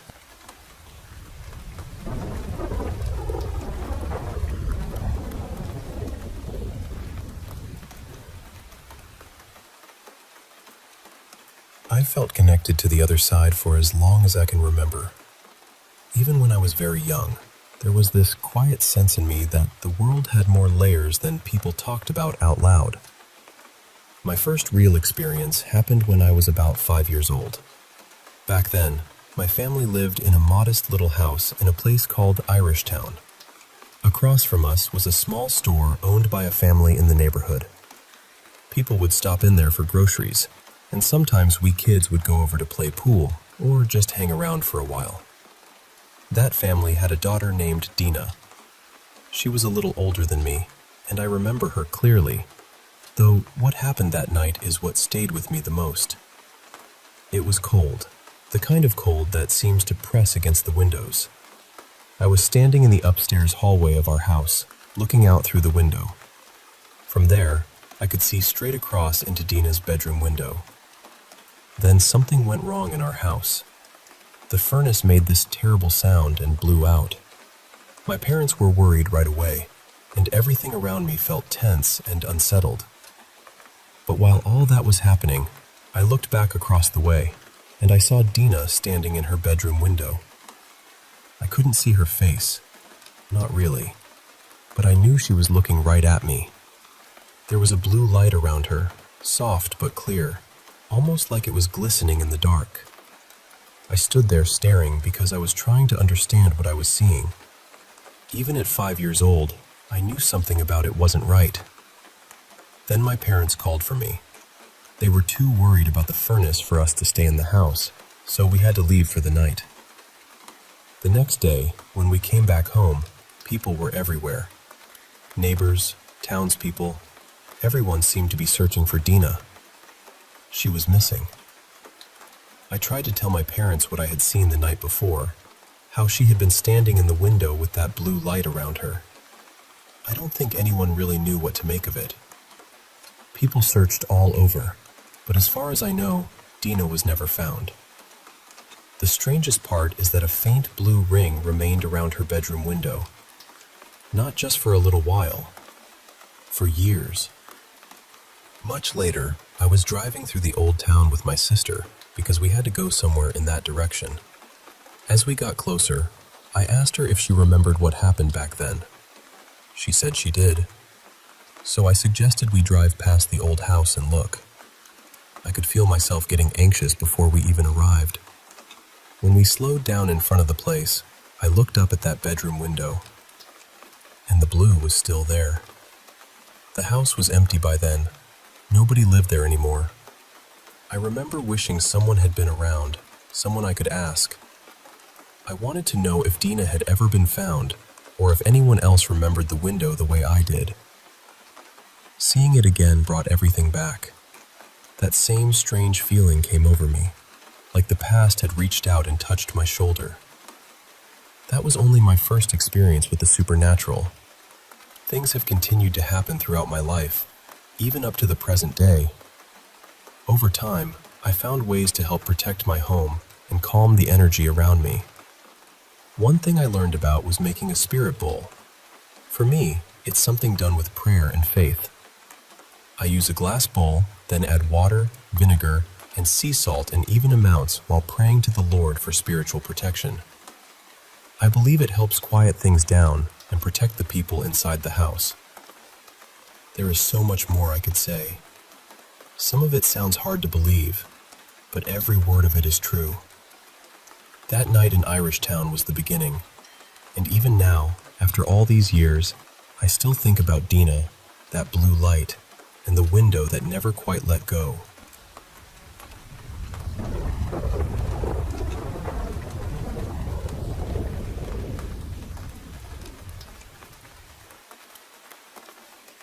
So yesterday, my friend and I were walking through this huge old cemetery.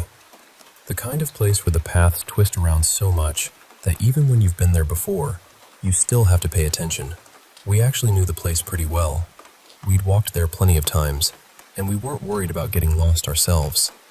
But I remember thinking that if somebody didn't know their way around, or didn't have a map, it would be really easy to get turned around in there. At one point, we were walking along one of the main paths, and I noticed an older woman coming toward us from a side path. She was maybe 100 feet away. We didn't think much of it at first. We just decided not to go down that way and kept moving forward. And then, maybe 2 minutes later, she was suddenly right near us. Not down the path, not slowly catching up, just a few feet away, asking us how to get out of the cemetery. It startled both of us, because I honestly couldn't understand how she had gotten to us that quickly. She looked elderly, maybe late 70s or early 80s, very thin, kind of fragile looking, maybe around 5'6" or 5'7". She was wearing a pale linen outfit, a loose blouse and matching pants, and she had very short hair. I remember noticing she had eyeliner on too, and in my memory, very clearly, she was wearing a white hat with little red dots on it. She didn't seem aggressive or anything. She seemed confused. But I'll be honest, my guard went up right away. I know that probably sounds awful, but we were in this enormous cemetery with nobody else around, and my brain immediately went to, what if this is some kind of setup? I know that's not the fairest way to look at people, especially someone who might genuinely need help, but I also don't like ignoring that little alarm bell in my stomach. We stepped a bit closer, and she told us she had left everything on in her apartment and had come into the cemetery, but now she didn't know how to get back out. She said she had entered near a little shop on the corner, but there were so many winding roads and paths that we were trying to figure out exactly which entrance she meant. I pulled out my phone to show her the map, and that was when I realized she didn't seem to have anything with her. No phone, no bag, nothing. I know not every older person carries a phone, but still, these days most people have some way to call someone, especially if they have family or neighbors checking in on them. Eventually, we pointed her in the direction we thought she needed to go, and then we walked away. Almost immediately, my friend and I both admitted that something felt strange. I told her I had been scared to get too close, because I was worried the woman might try to lure us somewhere or hurt us somehow. Again, I know how that sounds. I really do. But the whole thing felt so sudden and off. My friend said she felt it too, although she also felt bad because she wanted to help her. She just didn't want to offer to drive her in my car, and honestly, neither did I. As we kept talking, I said, she kind of looked like she had wandered away from a care facility or something. I couldn't really explain why. It was just the way she appeared, the confusion, the outfit, the fact that she didn't seem to have anything with her. My friend thought maybe she just lived nearby in the neighborhood and had wandered in, which honestly made more sense. But then, a few minutes later, it hit me. My grandmother had dementia, and she used to do things like that. She would leave the house and not know where she was, or how long she had been gone, or how to get back home. Once I made that connection, I felt terrible. So when we got back to my car, we decided to drive around and look for her. We drove through the cemetery a few times. We checked the paths near where she had been, the roads leading toward the exits, everywhere we could think of. But we couldn't find her anywhere. And that bothered me, because it really didn't seem like enough time had passed for her to get all the way out on foot. But we told ourselves maybe she had. Maybe she found the right exit. Maybe someone else helped her. Later that night, my friend came over, and we were telling my fiancé Marcus what had happened. I started describing the woman, and I mentioned the white hat with the red dots. My friend immediately stopped me. She said, "Wait, what hat?" I said, "The white one with the red dots." And she looked completely confused. She said the woman absolutely was not wearing a polka dot hat. In her memory, the woman was wearing a straw hat, like a light tan woven summer hat. I thought she was joking at first, but she wasn't. She was completely serious. And the weirdest part is that she was just as certain as I was. I can still picture that white hat with the red dots so clearly. I remember looking for it when we were driving around, scanning the cemetery for that exact hat.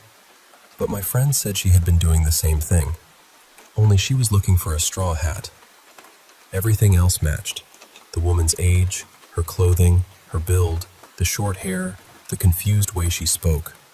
All of that lined up, just not the hat. And I know memory can be strange.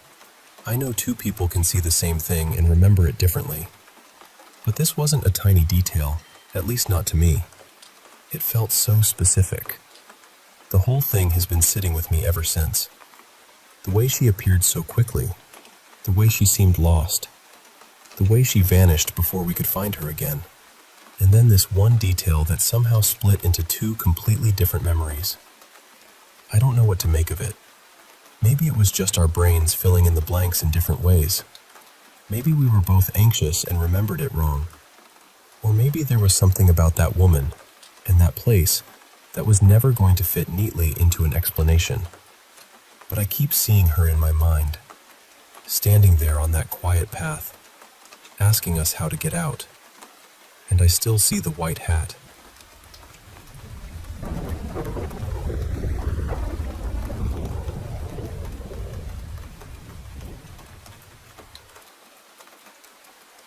Back in 2012, I started working as a tour guide at the Old Manse in Concord, Massachusetts. It's one of those houses where history doesn't feel tucked away behind glass. It feels awake. The house was built in the late 1760s for Reverend Elias Emerson, the town minister, and it stands right near the North Bridge, where some of the first shots of the American Revolution were fired in April of 1775.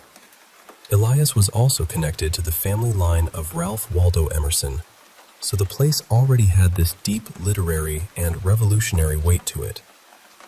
When the war began, Reverend Emerson joined the colonial army as a chaplain and was eventually sent north to Fort Ticonderoga.